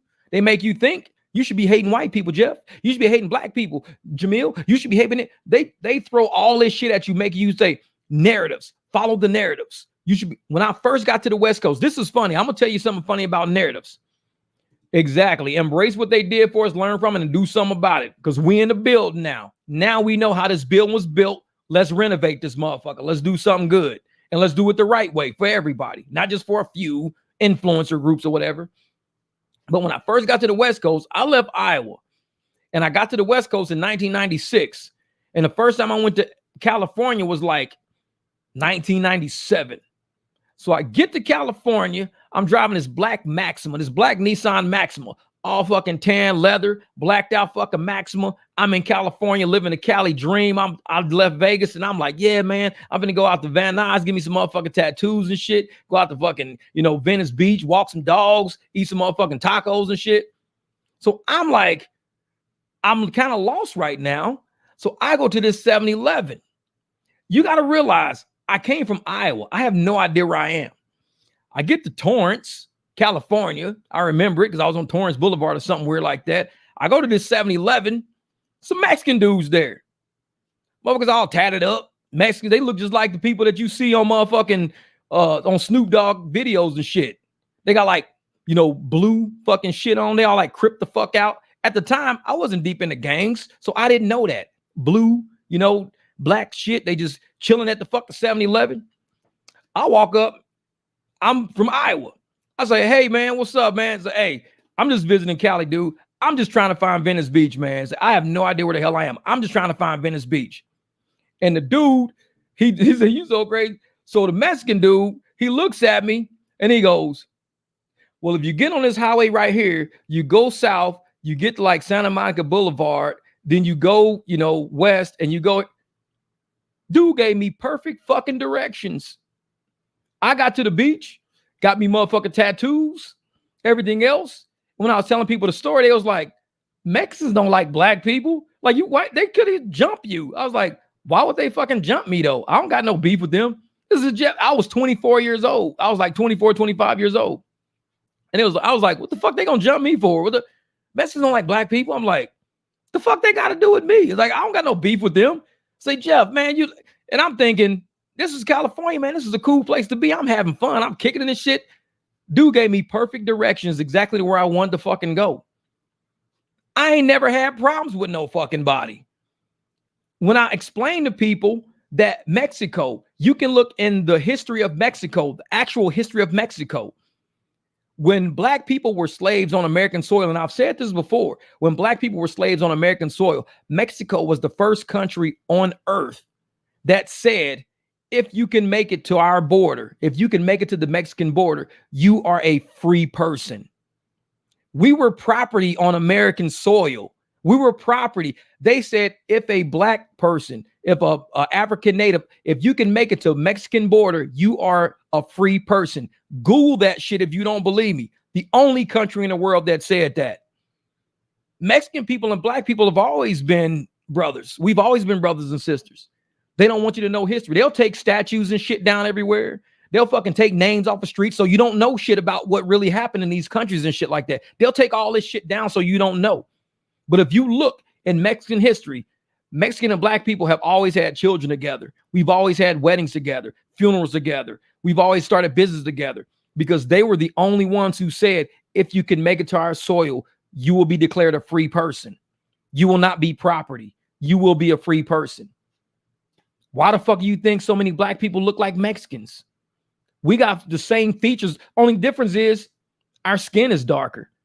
But you got dark Brazilians, you got dark, Colombians, you got dark, people from down south. The only difference is that many of us who didn't make it across the border and we didn't start families across the border, we were still here and our families were still generating and stuff like that. Which is why I say even after the war was over, some black people that were down south, they ended up coming back north. So there were a lot of people, black people that were born, dark Italians. There were black people that were born on Mexican soil to black families, but we call ourselves Americans. Black people born, pregnant women, everybody, all in Mexico, because Mexico says if you make it here, you're a free person. Black people were born in Mexico. We came back over after slavery was ended. We came back over and our families were restarted back over here. But many of us weren't even born on American soil. For all I know, I probably wasn't born. My ancestors probably weren't born on American soil. They could have been born in Mexico and migrated back north. Man, that's funny shit. This is real. You touch on every topic. That's the benefit of talking 3x speed. I know that's funny shit. That's funny shit. The Olmecs. Yep. That's it. You got it. There you go. Latin America is mixed with African descendants. Exactly. And that's why I never had beef with like Hispanic people. I'm like, where did this shit come from? Like, I never researched how deep it was. And it started in gang culture. It didn't start in social culture. It was in gang cultures where the beefs usually started. As with any culture, just like why blacks fight blacks and shit like that, it all started in gang cultures. And once it bleeds from gang culture into a social structure now. But if you look at the social structure of black people and Mexicans, there was never any real beef there. It was just not like that. The narrative was painted like that so we can have more factions in America, because if everybody got united, it's hard to take over those people. You got to divide everybody so they're easier to conquer. You got to say these people don't like those people. These people don't like those people. These don't like these people, which brings to the point of why it's going to be a shit show at the next election. Because we at the point where white people and black people are hanging out and barbecuing and shit together with fucking American flags in the background. Everybody's kicking it and having fucking fun and parties and shit. Black people eating watermelons like a motherfucker. And nobody's being racist about black people eating watermelons. Because, I've said it in other live streams, watermelons originated in Northern Africa because the pharaohs had the best agricultural engineers. And the pharaohs said, I need to travel across the desert. How can I travel across the desert with water, but not be, because you couldn't take salt water. You couldn't take water would go bad. Bacteria would grow in water. So he had agricultural engineers who grew watermelons, which is why you see watermelons painted inside of the pyramids. Watermelons came from Northern Africa. That is our gift to the planet. Black people and watermelons go hand in hand. We gave watermelons to this place. We're the very first people, only people to ever cultivate watermelons on this earth. We did that. So when somebody says black people, watermelons, take ownership of that shit. Research it. Find out why we are related to watermelons. A lot of people don't realize where they came from. Kings grew that. That's why they call it the God's fruit. It's the king's fruit. It's not no fucking joke. You got to go and fucking research that kind of shit. So when people kicking and we having fun and we got watermelon, this and that, we fucking kings. Watermelon is the king's fruit. Only pharaohs had that shit. You had to be a pharaoh. You had to be of royalty to get one. If you weren't royal, you didn't get one. That's why everybody hated it. It was representation of kings. So they made black people hate watermelons because they want to make sure you don't remember you came from kings.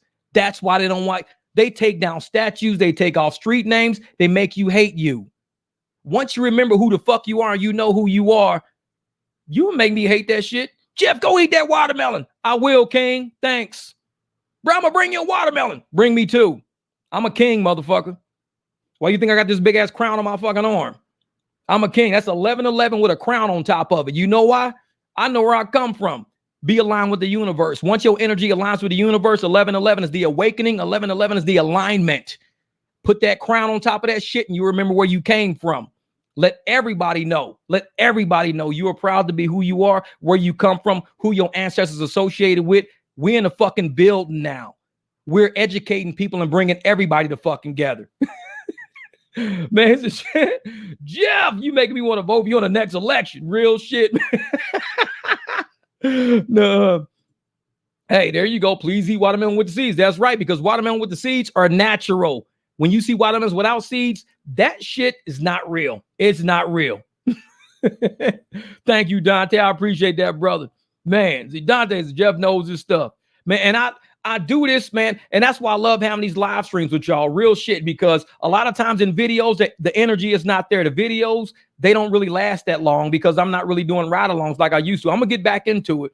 But with live streams, man, y'all could be cooking dinner, doing whatever, washing the car, whatever you want to do. This is a good conversation. We hanging out at the barbecue, man. This is what we doing.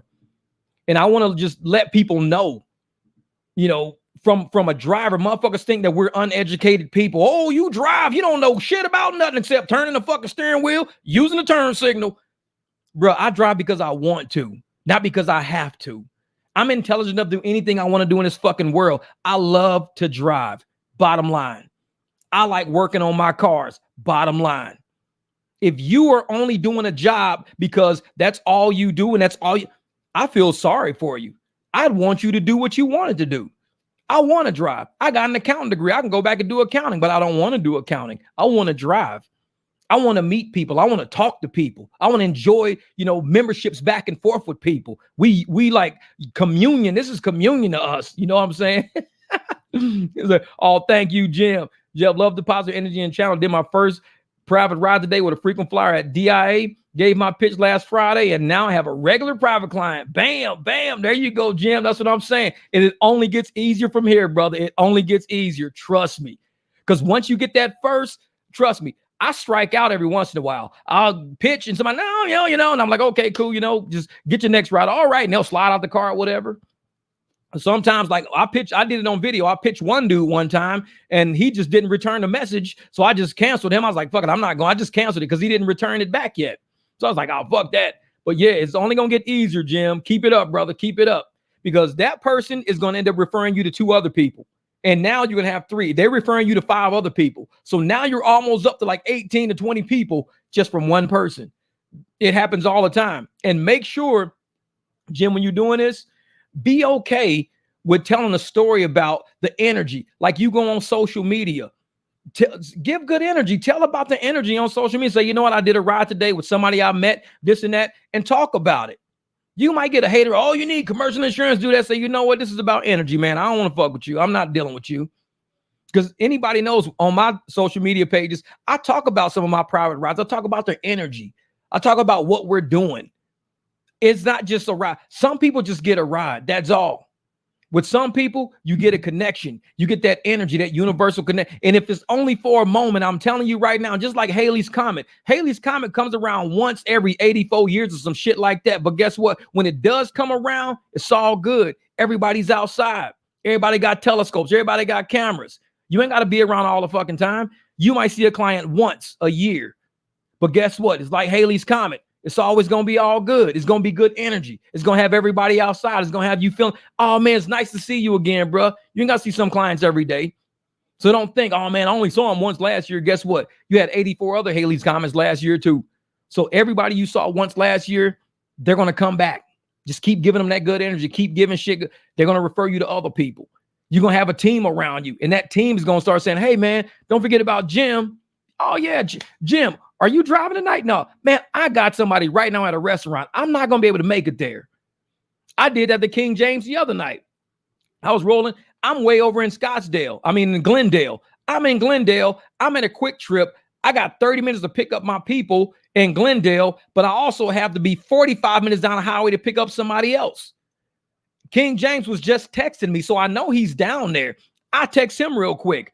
Dude, can you do me a favor and pick somebody up for me from the airport? He was like, cool, no problem. Who am I picking up? I said, let me get the information. When I went to go get the information, I was like, bruh, the energy and just the way the universe works, the way that they actually got a ride from the airport. They just emailed me. They got a ride, bro. And that released tension on me and it released tension on him because he was about to have his plate full with my people who I was too far away from. So just the universe worked out, man. It worked out to where that person sent me an email. So I screenshot the email. I sent it to him. I said, just so you know, man, I almost had to use you, man. I appreciate you just for being there for me, man. Just for saying, yeah, what do we got? And like I said, he was willing to stop everything to help me with my client. And I appreciate that. That's why you got to have a team around you. And he was just by the airport. So I knew it wasn't going to be anything off his back to pick my people up. And, you know, he stayed his price. He do his thing. It's like, cool, knock yourself out, man. Hey, Jim from Denver, nice job. It's never too late to wake up. What's up, friends and family? There you go. And see, and that's the thing. Time to wake up. He's out in Denver too. So he's out in Colorado. So you two, like I said, it might be one day when somebody says, hey, we got a party of 10. If y'all both got vehicles that can take 5 and 5, there you go. We get that. I had to use DeAndre. I did a video one time and DeAndre came and helped me out. I had a bachelorette party. It was way too many people. I just had the BMW is all I had. He had the big 4Runner. So I had him show up and he made more money out of the deal with me. Same with Jamil. Jamil had a huge group. Jamil said, he called me up. Jeff, I need your help tomorrow. We got some Kentucky Derby stuff going. Always have a team. Always have a team because you cannot do every ride possible. So you got to kind of open up that plate a little bit and say, I got 3 trusted people around me who I know are always out here, always willing to fight, always willing to work. Let me start sending out phone calls. And that's when people say, hey, man, I'll be there. What time? 3 o'clock? Got you. I'll be there at 3 o'clock. You got to have a team, man. Got to have a team. Hey, but see, that's the thing. Time to wake up. I can only do 4. So that meant DeAndre had to take 6. I took 4 girls in the Beamer and DeAndre took 6. That's why DeAndre got more money out of the deal than I got, because there was no way I was going to try to fit 10 people in my low ass car. I wasn't going to be doing no double trips and triple trips. No. I made a phone call. All I got is the BMW. He's like, dude, and it started raining. Right when he was on his way, I was like, oh, shit, I hate driving in the rain. Because I got them big-ass race tires on that BMW, and I'm like, this is going to be a 25-mile-an-hour trip. That BMW is all go. That shit's all horsepower. It's all-wheel drive. You hit that shit, it's like, whoa, that thing's taking off. So I was like, let's have some fun. No, it was an easy ride. It was an easy ride. But that's why you got to have a team around you. Because with a team around you, you ain't got to worry about having too many people. Like, man, I got there. How many is it? It's 7 of you guys. Man, 7 is a lot. You ain't got to worry about that no more. You be like, oh no, it's cool. Let me call my friend up. What time you guys leaving dinner? 8 o'clock. Do not give them any options to back out. What you do is you conduct the conversation. Okay, what time you guys leaving dinner? Don't be like, oh, you got 7. Well, let me see if I can find somebody to. No, be like, listen. What time you guys leaving dinner? 8 o'clock. Okay, cool. At 8 o'clock, it'll be me here. We'll have 2 cars. I mean, half your group's going to come with me. Half's going to come with them. You're setting up their itinerary for them. Don't let them set the itinerary. They're your customers. You set the itinerary. You tell them how this transaction is going. Listen, I'm going to have a couple of cars because that's exactly what Jamil did. We're going to have a couple of SUVs for you. We're going to have this. We're going to have that. Some of you guys come with me. Some of you guys go with Jeff. Jamil set the itinerary. He didn't let them say, well, how do you guys want to do this? I mean, if I go get another car, what do you guys want to do? Jamil didn't do that. He says, okay, you guys got this many people. This is what we're going to do. We're going to have 2 SUVs. We're going to have this. And he texted to the guy. Jamil was sending me the text messages. Jamil was like, okay, this is what we're going to charge. This is what Uber Black charges. This is what we'll charge. And the guy was like, okay, if Uber Black is charging $176, Jamil said, we'll charge you $150 each car. And the guy was like, $150 each car? Okay, that's cool. He ended up giving us $200 for each car, each way, $200 each way, each car. And I'm like, but that's how Jamil structured the deal. He didn't let them back out. He set the itinerary. He set the price. He did everything. He did the whole negotiation. The customer just had to say, because Jamil's professional, he knows what he's doing. And that's why when I sent something to my client one day, I said, this is what Uber is charging right now. And this is what I sent them because I told y'all, I follow Jamil. Jamil knows his shit. I follow this guy. And a lot of people might say, why do you follow him? You're a leader too. You can't be a good leader unless you're a good follower. I'll follow Jamil because this dude, he's way too fucking smart. So let me see if I can find it in here. Oh, where is it at? Where is it at? Oh, there it is. Bam. So what I do is I was sending them the rates. Like I sent them all these rates right here. So I was sending the guys in the email, I was sending him Uber Black rates. I don't drive Uber Black. So for all the people out there, yeah, dog, you should drive Uber Black. You'll be paid a whole lot more on Uber Black. I only use Uber Black as my pricing structure. I learned that from Jamil. I follow the smart guy, not the people saying, you need to go out, get commercial insurance, a LLC, a TNC, a PCP, a HID, no, fuck all that. I'm not doing all that. I'll just do what Jamil did. It's a lot easier than all that shit y'all talking about. So Jamil goes and he opens up black SUV because I have a black SUV. I look at the price, 106. Black was 85. So if black is 85, SUV is 106. I'm in the middle. I tell him, okay. I said, well, this time I think I told him $80. So because I was under the black price, because black was 85, SUV was 106. I said 80. And the people was like, that's fine. So I said, those are the Uber rates for Uber SUV. So I thought 80 would be fair. So, and that's what I told him. I said, I think 80, y'all can't hardly see that, but this damn camera right here, hold up. But I told him, I said 80 would be fair. You can't even see it. I said, so 80 would be fair. This is what I told him because I put up the rates like Jamil taught me how. They ended up giving me $100 each way. So instead of 80 and 80, I got 100 and 100. Uber Black was 106. So basically they gave me Uber Black less $6. So if I would be driving Uber Black, this is why I'm coming to this shit. If I would be driving Uber Black and Uber Black is charging people 106, how much of that 106 do you think I would get? Uber Black is charging 106. And all these motherfuckers in the comments, yeah, man, you need to be driving Uber Black. You ain't gonna make shit. You ain't making shit unless you drive Uber Black. And I'm like, why do I have to drive? Because you can't just do Live Black. Live Black sucks. You got to do Uber Black. Uber Black is where the money's at. I'm like, but we're private though. We don't really do like stuff. Exactly. Thank you, Time to Wake Up. You know how the game works. So if they're charging 106, I'm going to get about 50, 60, yeah, exactly, 40. James is stupid. I got to put that up there. They going to give you $40.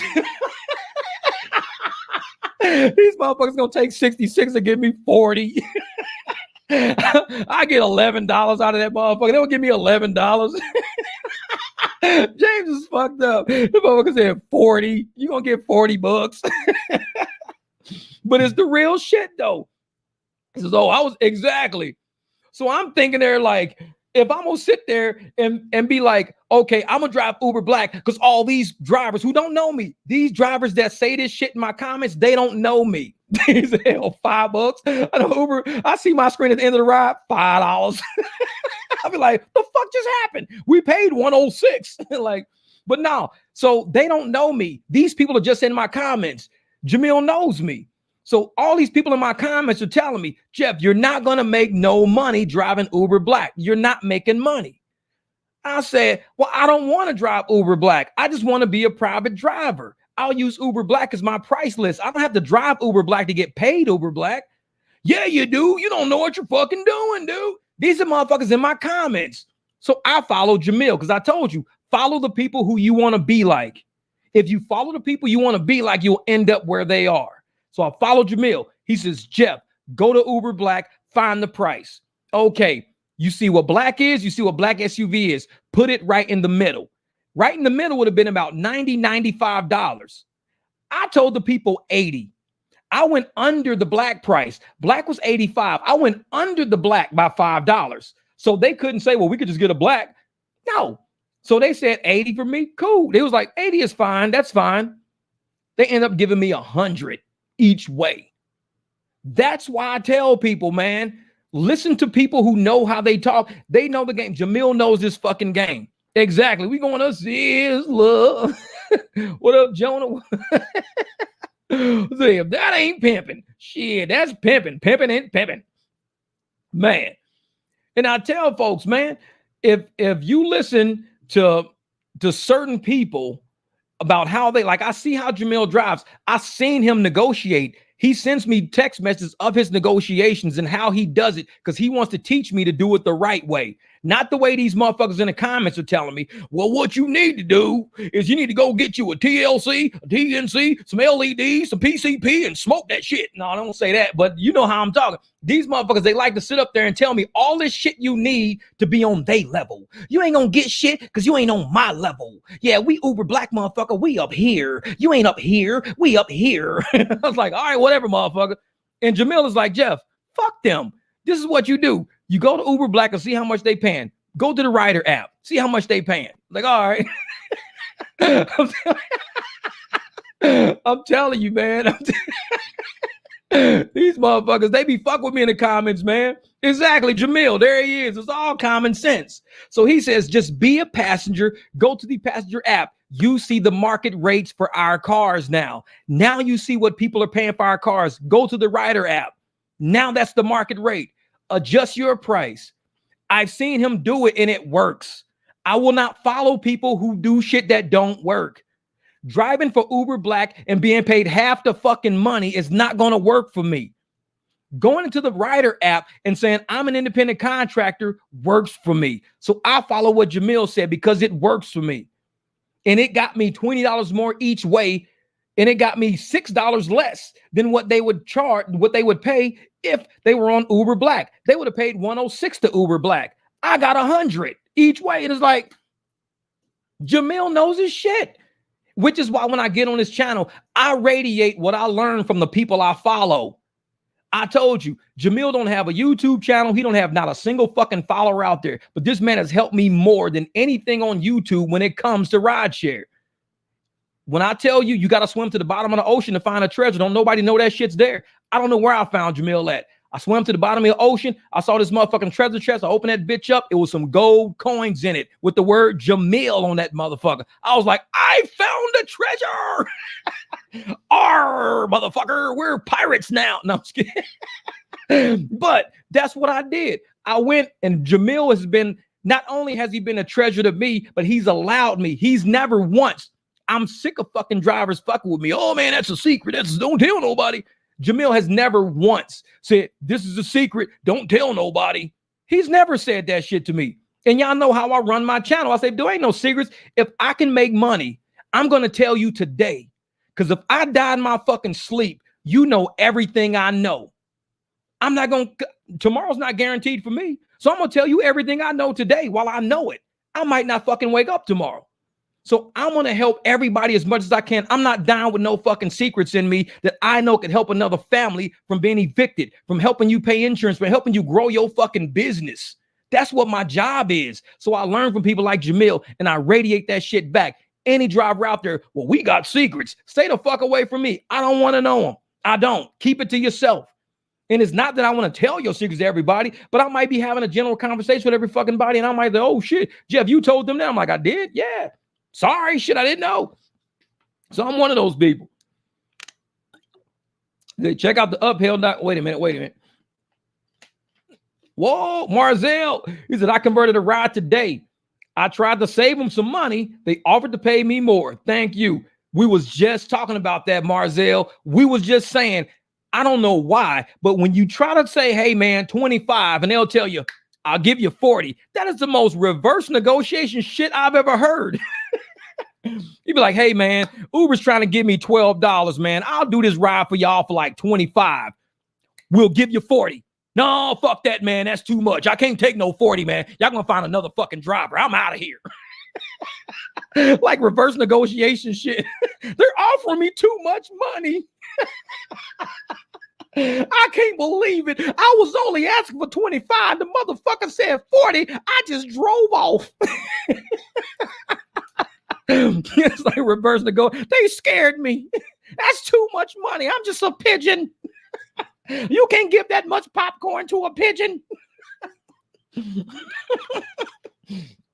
But that's real shit, Marcel. We was just saying that shit, man. We were just saying that shit, man.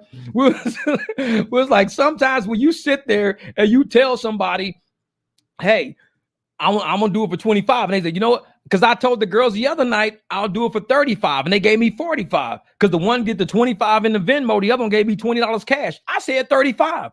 Because I think it came on my app as like $12, $13 or something like that. And it was middle of the night. I'm picking them up in front of a fucking nightclub. And I told them, I was like, dude, I'll do this for 35. Because it was a stop. Because it was two play. I had to go to one and do the other one. I said, I'll do it for 35. They gave me $45. I said, in the name of Marzell, I can't take this money from you motherfuckers. I got to get out of here. In the name of Marzell, I'm turning into a pigeon. I can't take no $45. Let me flap the fuck away from here. I only asked. No, exactly. We're going to pay you 50. No, I want 35. I'm out of here. All right, Bubba Sue. All right, you be out there. I'm out. All right, Bubba Sue, you be easy. Man, that shit's funny as hell. No, you can't give me 50. I only take 35. No more. I'm out. You really sound like Trisette. Urkel looking like motherfucker. I can't take this no more. It's too much money. I'm out of here. What's that? Do they have on some dusty chucks? That's fucking stupid. They have on some dusty chucks. They just got you playing kickball. We're not taking that. Fucking Marzell said, I'm the fuck up out of here. Y'all got on some dusty chucks trying to offer me $50. I said 35. that extra money is the devil. I know it.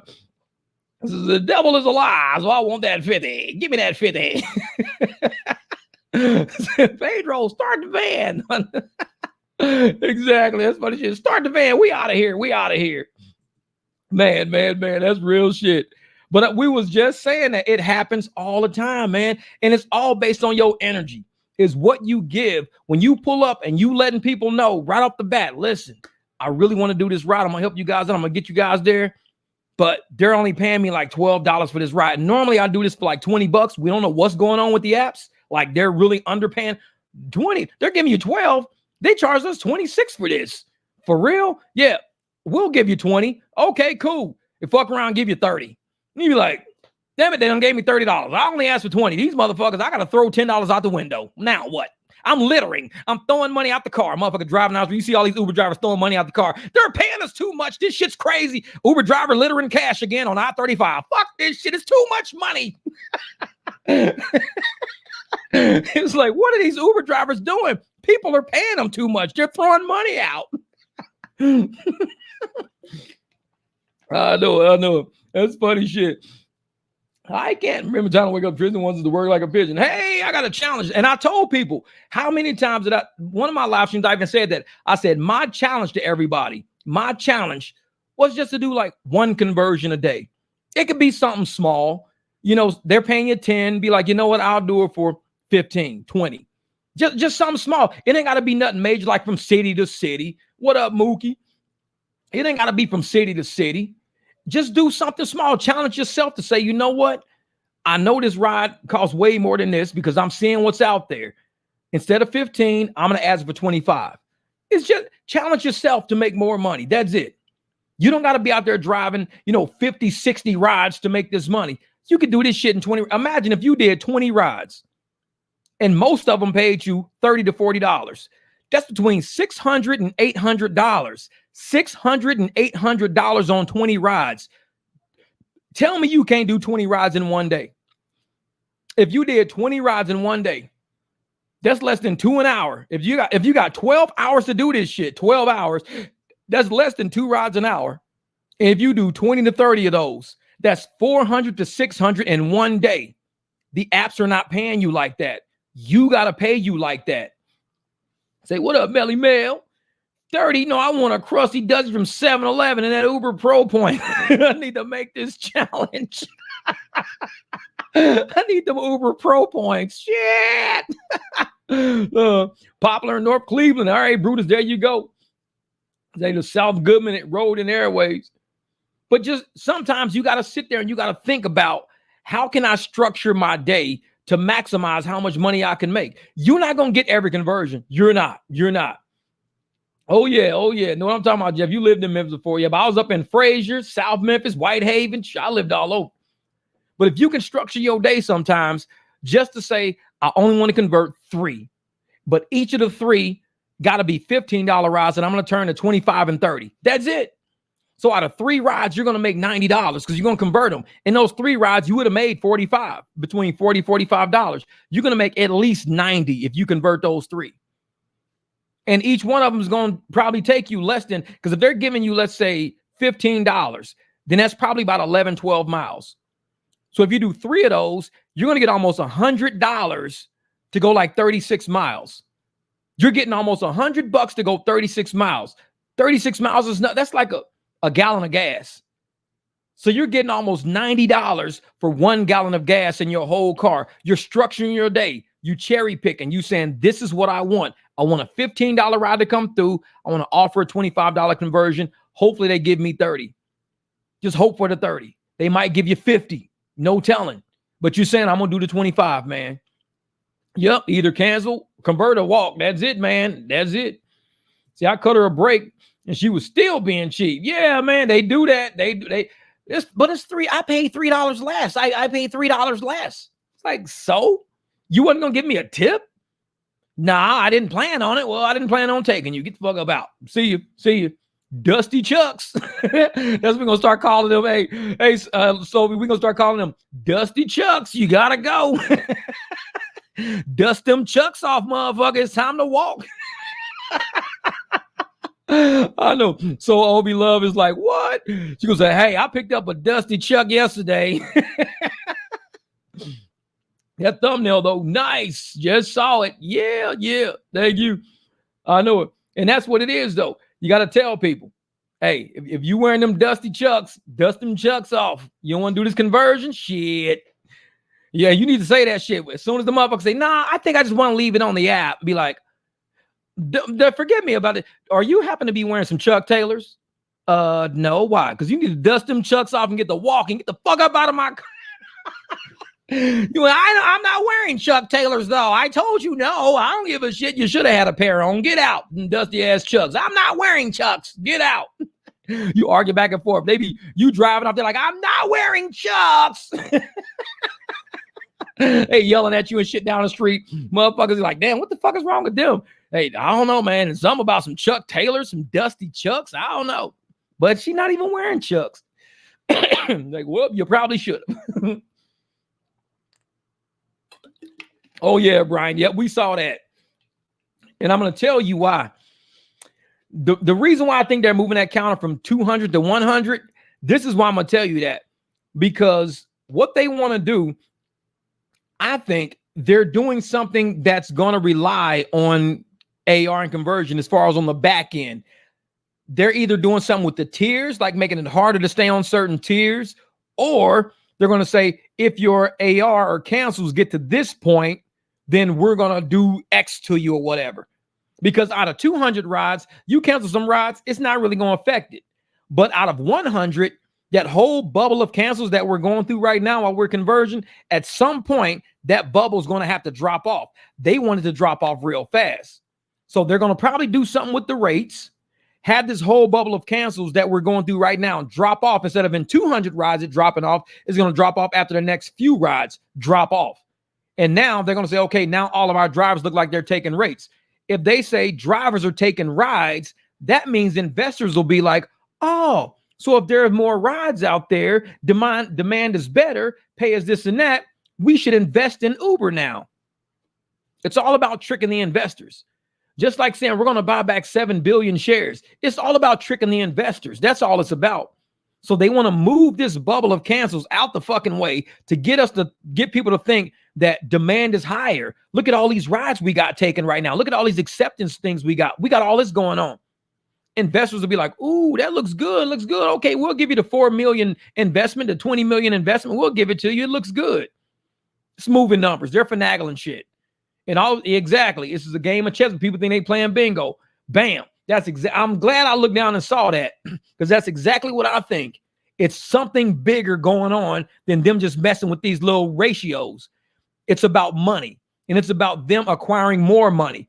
They ain't never did shit to give us any money, always to take money from us. Yep, they said it will not affect your current tier, just like lift switch from Lux to Comfort. Yeah, exactly. And I'm like, they're doing something in the background to get more money away from drivers or from investors. This is not just because they ain't got shit else to do. What you want to do this summer? I don't know, man. You want to move that shit from 200 down to 100? For what? I don't know. I ain't got shit to do, man. Let's just do it. All right, let's do it, man. What you guys working on? Oh, we just gonna move it down from 200 down to 100 rides. For what? I ain't got shit else to do. Doubt it. They're doing it for a reason. And they're not gonna tell you why they really doing it. We'll see if there's a major investment or if there's something crazy going on after July, August. If there's a major investment going on, I guarantee people are going to be like, they did that to trick investors, moving numbers around. That's all they did, is moving numbers around. Shit's going to be the same.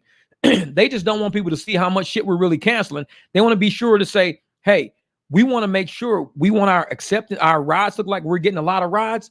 Send people out a flurry of rides they won't decline. $1.50 a mile, $2 a mile. Put some surge out there. Put this, put that. Why? Because we're going to flush out all these cancels that these motherfuckers convert. We're going to flush that out of the system real fast. Instead of waiting until 200, it's going to drop off after 100. So flood the system with rides they can't, afford to miss. Oh, man, $1.15 a mile. Let me take that. Ooh, $1.30 a mile. Let me take that. And as we're taking right, it's just pushing shit further, and it drops it off. And now they go back to the shitty ways. Now they get the money from the investors. They run their numbers. Hey, look, ride demand has gone up. Look at all the rides we're doing. Wow, this is a lot of rides you guys are doing. Yeah, you gonna give us that 50 million? Give us that 100 million? We're doing a lot of rides. Told you demand was gonna change. As soon as they get that money, all right, send them 50 cent a mile rides back, and cancel's gonna go through the fucking roof again. Nobody doing rides no more. Send them shit rides back out there. Okay. 50 cent a mile, 70 cent a mile. Man, but it was doing so good for a minute. What happened? They got what they were coming for, to make drivers drive just so they can show something on their pro forma statements. And when they put those statements out and they get that money back in, they get what they want. They're done. Back to normal shit now. It's not about drivers. They're playing the long game. Like I said, this is chess. It's not bingo. Chess is a long game. You have to really study the board. You got to make sure you're doing calculated moves. Think 2 moves ahead. How do we get the new investment money? Well, if we keep showing people demand is low and we're not doing a lot of rides and we got too many cancels and not enough acceptance and stuff like that, what do? Well, we can get rid of this bubble. How do you get rid of this bubble? Shorten the line. Go from 200 down to 100. That whole bubble of shit drops off, and now all of this looks good, but it's going to kill us for a minute. How? Because we got to really start putting out good rides. We put out good rides, we push the bubble down the line. Shorten the line, the bubble drops off.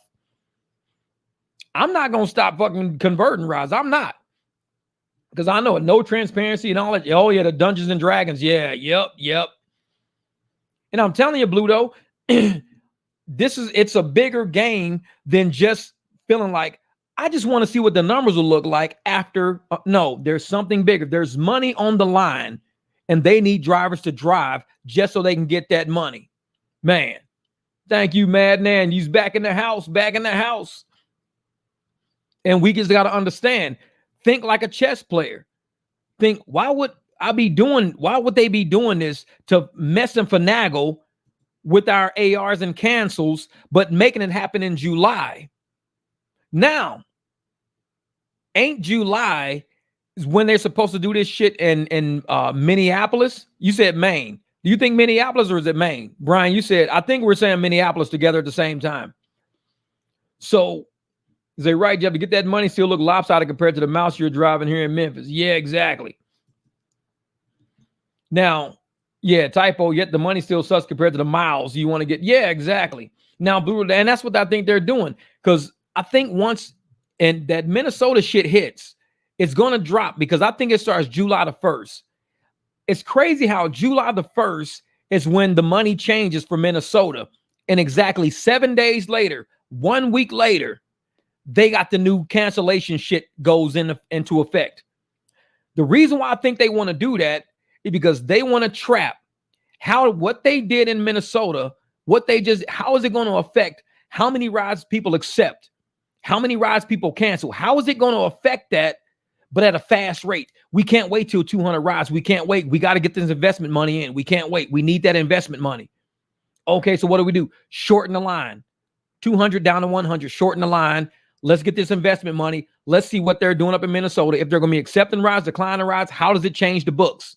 And we need it fast. We can't wait 200 rides deep. We need it fast, 100 rides. We give them 7 days to do that 100 rides. So in a week, you can do 100 rides in a week. So they say, okay, July the 1st, the pay changes. July the 7th, the ratio changes.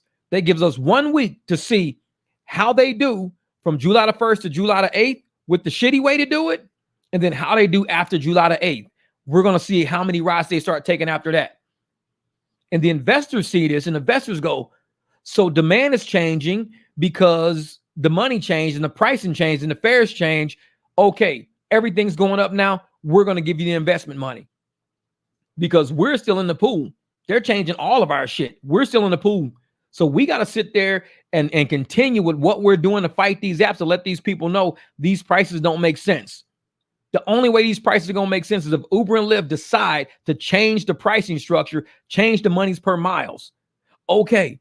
Instead of, because one night I was driving, they were charging people $8, $9 a mile, up to $20 a mile, $8, $9 a mile, paying me $3 a mile. So they were making $5 a mile on every mile I drove on that trip, making $5. Now, if it costs, let's say an Uber driver is driving, basic Uber, and they're charging $3 a mile, but giving the driver, let's say 70 cents a mile, that's $2.30 that they're making on every mile, $2.30.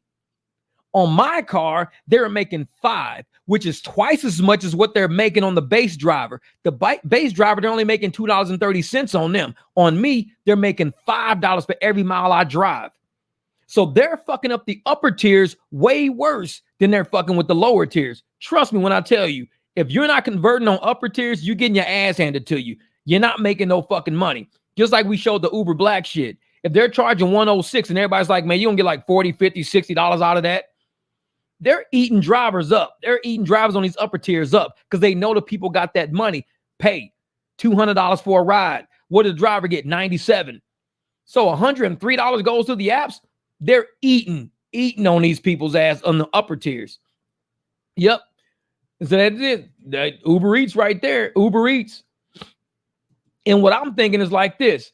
A lot of the upper drivers in the tiers that I'm on, and the Uber Blacks and the black SUVs and the Comforts and XLs, the extra money they're charging, I think they're moving some of that money over to Uber Eats to supplement what you guys are getting. Because if they're charging $8 a mile, but only paying me $3 a mile, that's $5 a mile they're getting. If I drive 10 miles, they just made $50 off of me.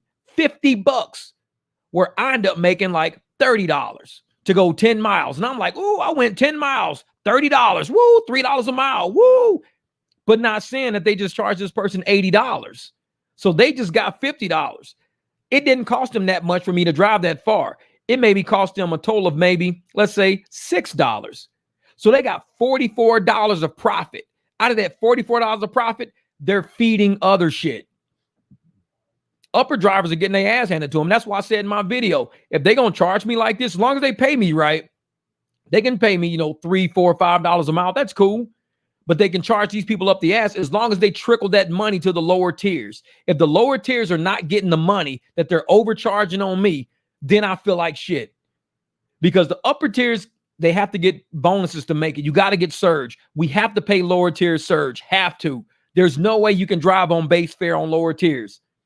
You can drive base fare on upper tiers and be decent, but you're not driving base fare on low tiers. So if they're charging us base fare on upper tiers, charging people this money, feed the lower tiers that money. And I don't give a fuck if the app employees are listening or not, but y'all need to learn to feed these lower tiers the money we're making on these upper tiers, because that's greed. Straight fucking greed is what's going on in the upper tiers. People getting their asses handed to them in these SUVs. Swearing we making money. We ain't making shit.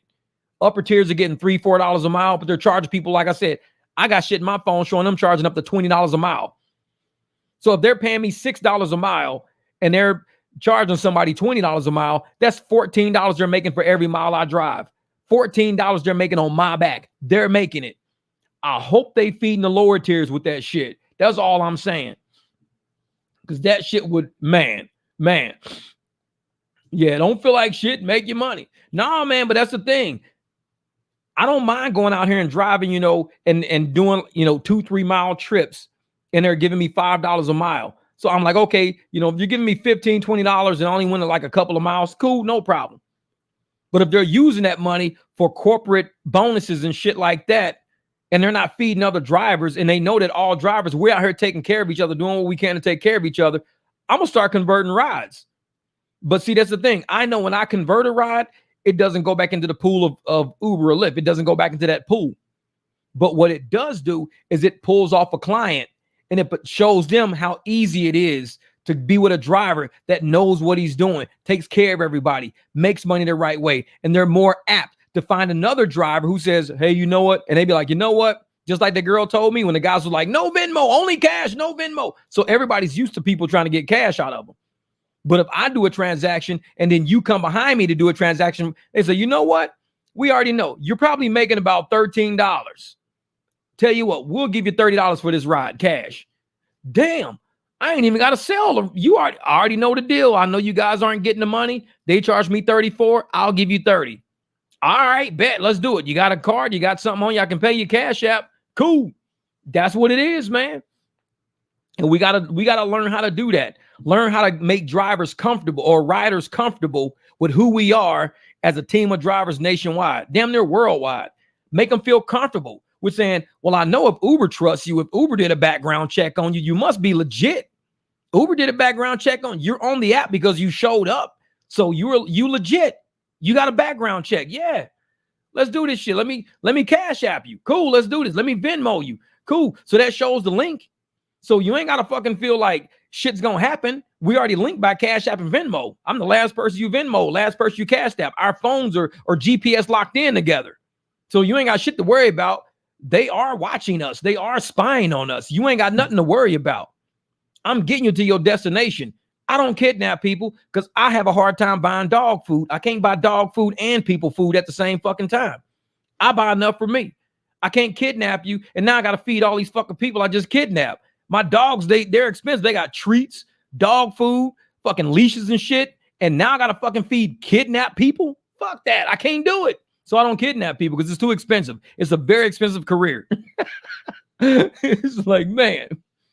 You like, Jeff, man, how come you don't kidnap people? Man, because people are fucking picky. I might make pizza one night. All the people I kidnap, I don't like pizza. I want grilled cheese. Now I got to make grilled cheese.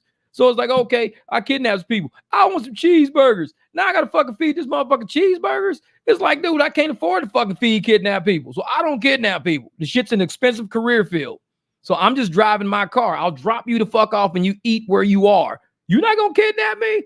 Why would I? You were expensive to eat. You already going to a steakhouse. You are an expensive person to kidnap. Now I got to fucking go to Houston Steakhouse to feed you after I kidnap? No, fuck that. No, I'm cool. It's like I'm dropping you up at a steakhouse. Drop me up at a fucking nightclub and you got VIP tables. I'm kidnapping a VIP motherfucker? It's like, you know how expensive you are? No. I need somebody broke as a motherfucker eating cotton candy with some dusty ass Chucks on. That's the motherfucker need to watch out. No, I'm just kidding. Exactly. You kidnap a motherfucker that's lactose. Oh, I gotta go get some soy milk. Shit. I kidnapped the wrong motherfucker. Soy milk is expensive. Tell you, Deshaun, man, it's real shit. This real shit. Man. And these motherfuckers to be like, yeah, and not only that, but I like to watch TV. Do you got Hulu? I ain't got Hulu. Well, can you get it? Because I mean, if you're gonna have us for some period of time, I like to get a subscription. I'm like, man, kidnapping you motherfuckers was a whole lot more expensive than I really thought. Yeah. And I like to use Charmin. I don't like the cheap shit you got in the bathroom. You know what? I'm dropping you motherfuckers off at Quick Trip. I should have never kidnapped y'all to begin with. Well, how are we going to get home? I got a friend who also does rideshare. He doesn't kidnap. He just does straight rideshare. I'll call him for you. Man, can you come pick these expensive ass kidnappees up? What up, Donna? What's up? Chip, did you kidnap some more expensive motherfuckers? Man, I'm just not good at this at all. I just need to stick with straight rideshare, man. I'm not good at this. Oh, Jeff just got home not too long ago. My last liquor order gave me $52 plus a $25 tip to drop off in Westwood on Ford Road. Man, you out there making bank.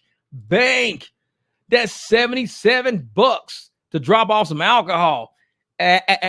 Alcohol. Blame it on alcohol. No. Kidnap an old guy. Now I gotta go buy grown-up diapers. You're like, God damn, man. Like, you people are way too expensive. I know it's over. That's what these motherfuckers is. Like, who am I? I'm the kidnapper. You're the kidnappee. I'll give you some pizza later. But it's gotta be vegan. Like, God damn, man. I picked up a vegan fucking kidnappee.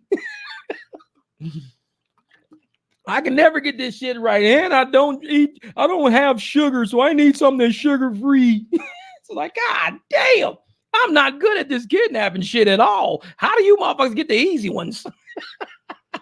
Like, man, my kidnapper, she just sleeps all the time, man. My kidnappee don't give a fuck. Like, see, I always get these demanding motherfuckers, man. They want to Etch-a-Sketch. You got an Etch-a-Sketch by any chance? I'm kind of bored. Like, motherfucker, I don't even own Etch-a-Sketch. Well, I got a Walmart gift card. We could use it. I'm like, okay, let's go. Like, God damn, I always get the fucking weird old kidnapping. I can't fucking do this shit no more. This is not my career field. I'm a driver. Motherfuckers always want to know if they safe or not. Am I safe? Of course you are, because I'm broke. You're always safe around broke people. I can't afford to fuck with you. Sorry, you're safe. I'm dropping your ass off because it's cost effective. That is the shit. So I'm allergic to Cocoa Puffs, sir. Like, God damn, what do you eat? Well, usually like Rice Pops or something like that. You got some Sugar Smacks. Like, man, fuck. Just explain why he can't be a kidnapper. Makes himself sound like a kidnapper. Telling you, man, the study of kidnapping is an expensive course in college. It's like, God damn. It's like, man. It's like, man, I don't fuck with nobody. If you're a vegan, motherfucker, I eat fish. That's it. I eat fish. I only watch fucking, I like to paint, so I got to go buy art and sketch kits. I'm like, motherfucker, who did I just kidnap? Yeah, well, I'm an artist. I like to sketch. I like to draw. I like trees and fucking flowers and tulips and shit. I'm like, you know what? I'm dropping you off. Let me call Jamil. Hold up. Jamil, I'm returning this kidnappee. Can you pick this motherfucker up from Quick Trip? Where's he going? Away from me.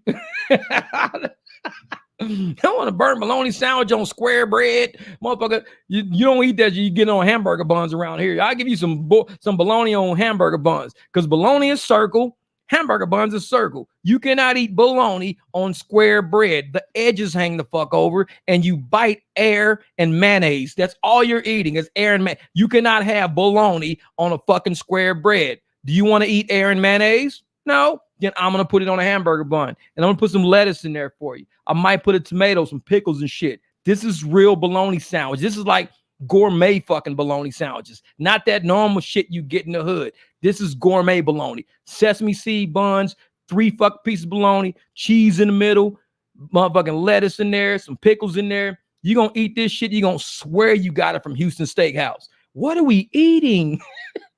This is bologna. Say, why don't we get it on square bread? Because you're going to be eating air and mayonnaise. There's nothing on the edges. There's nothing there. You be like, and you just bite like you ain't got no bottom lip. The sandwich falls in your fucking lap because the bologna's hanging over the edge. You need a circle piece of bread with a circle piece of bologna. It's like putting the fucking squares in that little box when you was a kid. Does this fit in a triangle? Nope. It's a square. Circle, circle. You got to explain to motherfuckers how to eat bologna proper. No, it's not. It's real shit.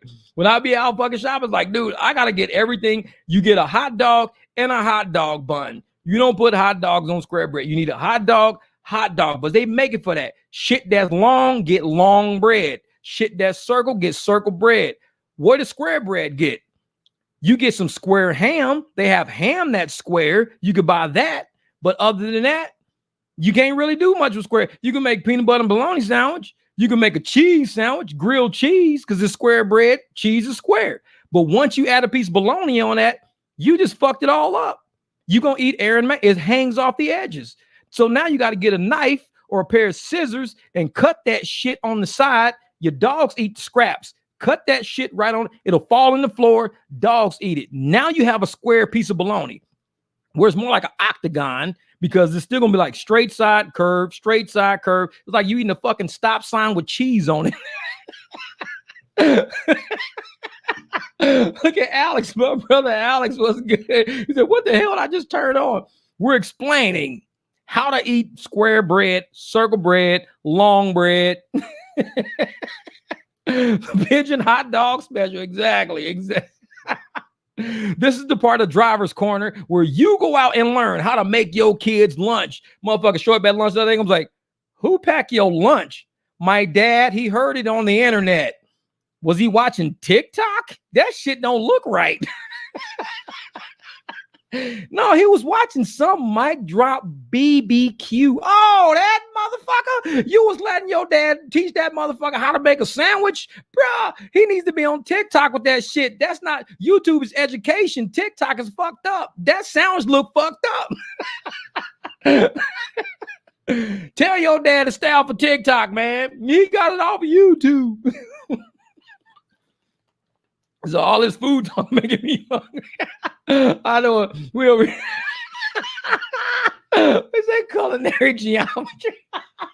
I know this is culinary geometry. You want a stop sign, motherfucker? Then follow me. You don't need a stop sign with cheese on it, square bread. You got to do this shit the right way.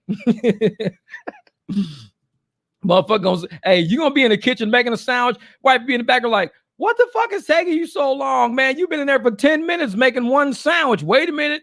Hey, you got some scissors? Where your sewing kit at? The fuck you need my sewing kit for? I got bologna hanging off the edge of this square bread. I can cut this shit off. What? Just bite it. No, you be eating air and mayonnaise. You don't want to fuck with this. I learned on the internet today. Is you watching fucking TikTok? It's like, TikTok teach you the worst shit. And here I am teaching you the worst shit. No, I'm just kidding. Man.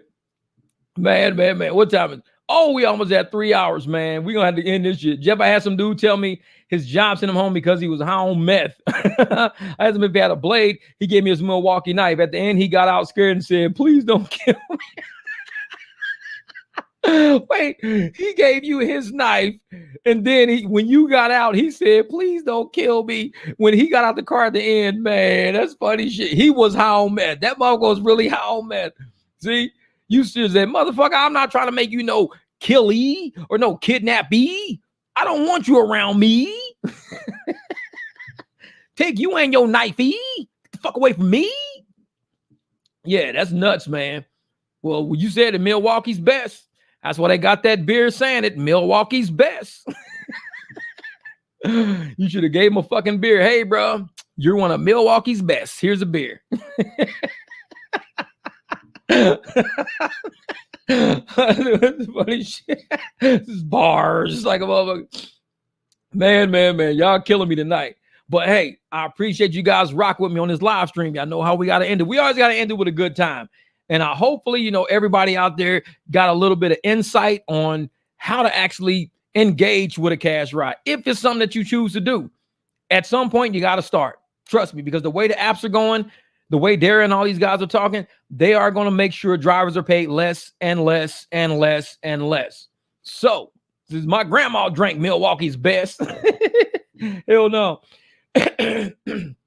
Said this is good times. Made me forget about turning on the Uber app. And you know what's funny? When I be on my live streams, I see other people turning on their apps and seeing they can get rides and shit like that. Dude, I love hanging out with y'all. Real shit, I do. It's true memory. Some of these live streams, when I'm cooking or whatever, I'll play it back and I'll start it in the middle. Man, I'll be dying laughing. I'm like, there's no way. That's why I take that clip of us laughing all the time. That's really how we are. We have a good time on these live streams, and that just reminds people, man, sometimes you got to have a good time. We have fucked up career fields. We out here in public. We dealing with drunk motherfucking meth heads giving us knives. You gonna kill me? Like, motherfucker, it's your knife. Take this shit. Don't kill me.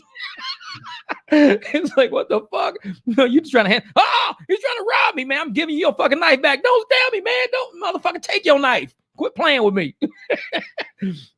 It's like only you would deal with that shit. I know it. All right, so I'll be loved. Appreciate you. Hey, she said, hey, it was the first time on a live stream, so we gave her a good welcome on the live stream. You got the information, the education, and you got the laughs. So you got everything that we got to offer on these live streams sometimes. And there is no script. We just kind of rock with it. That's it. We just get on, we rock with it, and hopefully when we leave, we take this energy out there. And tonight, we make money. If you have to convert 1 ride, 2 rides, come back tomorrow. Jeff, I just converted 2 rides, $20 a piece. Woo, woo. That's all the money I made last night was $40. But it's better than $5. Yeah. No. Oh, man. That's funny shit right there. Hey, bro, I found you on the channel when you made fun of him. Karen, all cracking me up. Oh, that was that fucking that Kevin shit. Hey, let me show you something. That shit was funny. Let me show you something, man. All right, 4K. I appreciate you, brother. Hey, go out there and get that money. We're Milwaukee's best. That's what we are. I'm gonna start calling you that. You Milwaukee's best. Fuck that shit. Everybody's the worst. This is Milwaukee's best. Donna, what's good, lady? My hero. Hey, hopefully you get that puppy trained. She's got this half coyote, half German Shepherd. I'm going to come steal that dog. I want that dog. He is so much fun. He's like full of life. And I'm telling you, if I had that dog, shit, he would run circles around my dogs. I need that dog. I need it. Sell it to me. $5. All right. Thank you, Miss Sophie. So I'm going to get out of here. I'm going to go grab me something to eat. It's only 9:30. I'm going to shower up. I got to go talk to this guy at a hotel about possibly setting up some stuff at their valet. So I'll let you guys know how it goes. That's one thing I want to kind of talk to you guys about. We got to see if this works. If it works, trust me, we can do this in every city. We can do it in every city. So let me go talk to this guy, see if we can work it out. What all is necessary, what all is needed. If they got to talk to corporate, anything like that, we're going to make something happen, man. He said, you're going to have yourself a pigeon hot dog. Go have yourself a long bread pigeon hot dog. Man. All right, Latoya. Hey, hope to see you in Scotts this weekend. I'm a Black Expedition in the queue. Late LAEH. All right. You'll see me coming past the queue. I'll be riding all slow and everything with my fog lights on. Like I have my little hat turned on. Like, what's up? What's up? Trying to get cash rides. You'll see me out there, Ms. Latoya. Hey, you be easy out there, lady. Hey, once again, I appreciate you guys for all the super chats, man. You guys took care of me. You always do. And I enjoy being here. I really do. I enjoy, I know we can make a lot more money out on the road, but we make a lot more energy in this room right here. And that's what it's about sometimes, just making this energy, going out there, making this shit pop, turning it all around. So cheers, my man, Larry. You be easy out there, brother. All right, Miss Robin, everybody. Hey, God bless. God bless. This weekend, Latoya, I'll see you out in the Scottsdale queue. Let's go out there and make this money. And everybody on Facebook, thank you guys. I'm sorry you couldn't comment, but at least you see how we really do out here. Yep, the Saturday Coffee Meetup still going. I'll be there.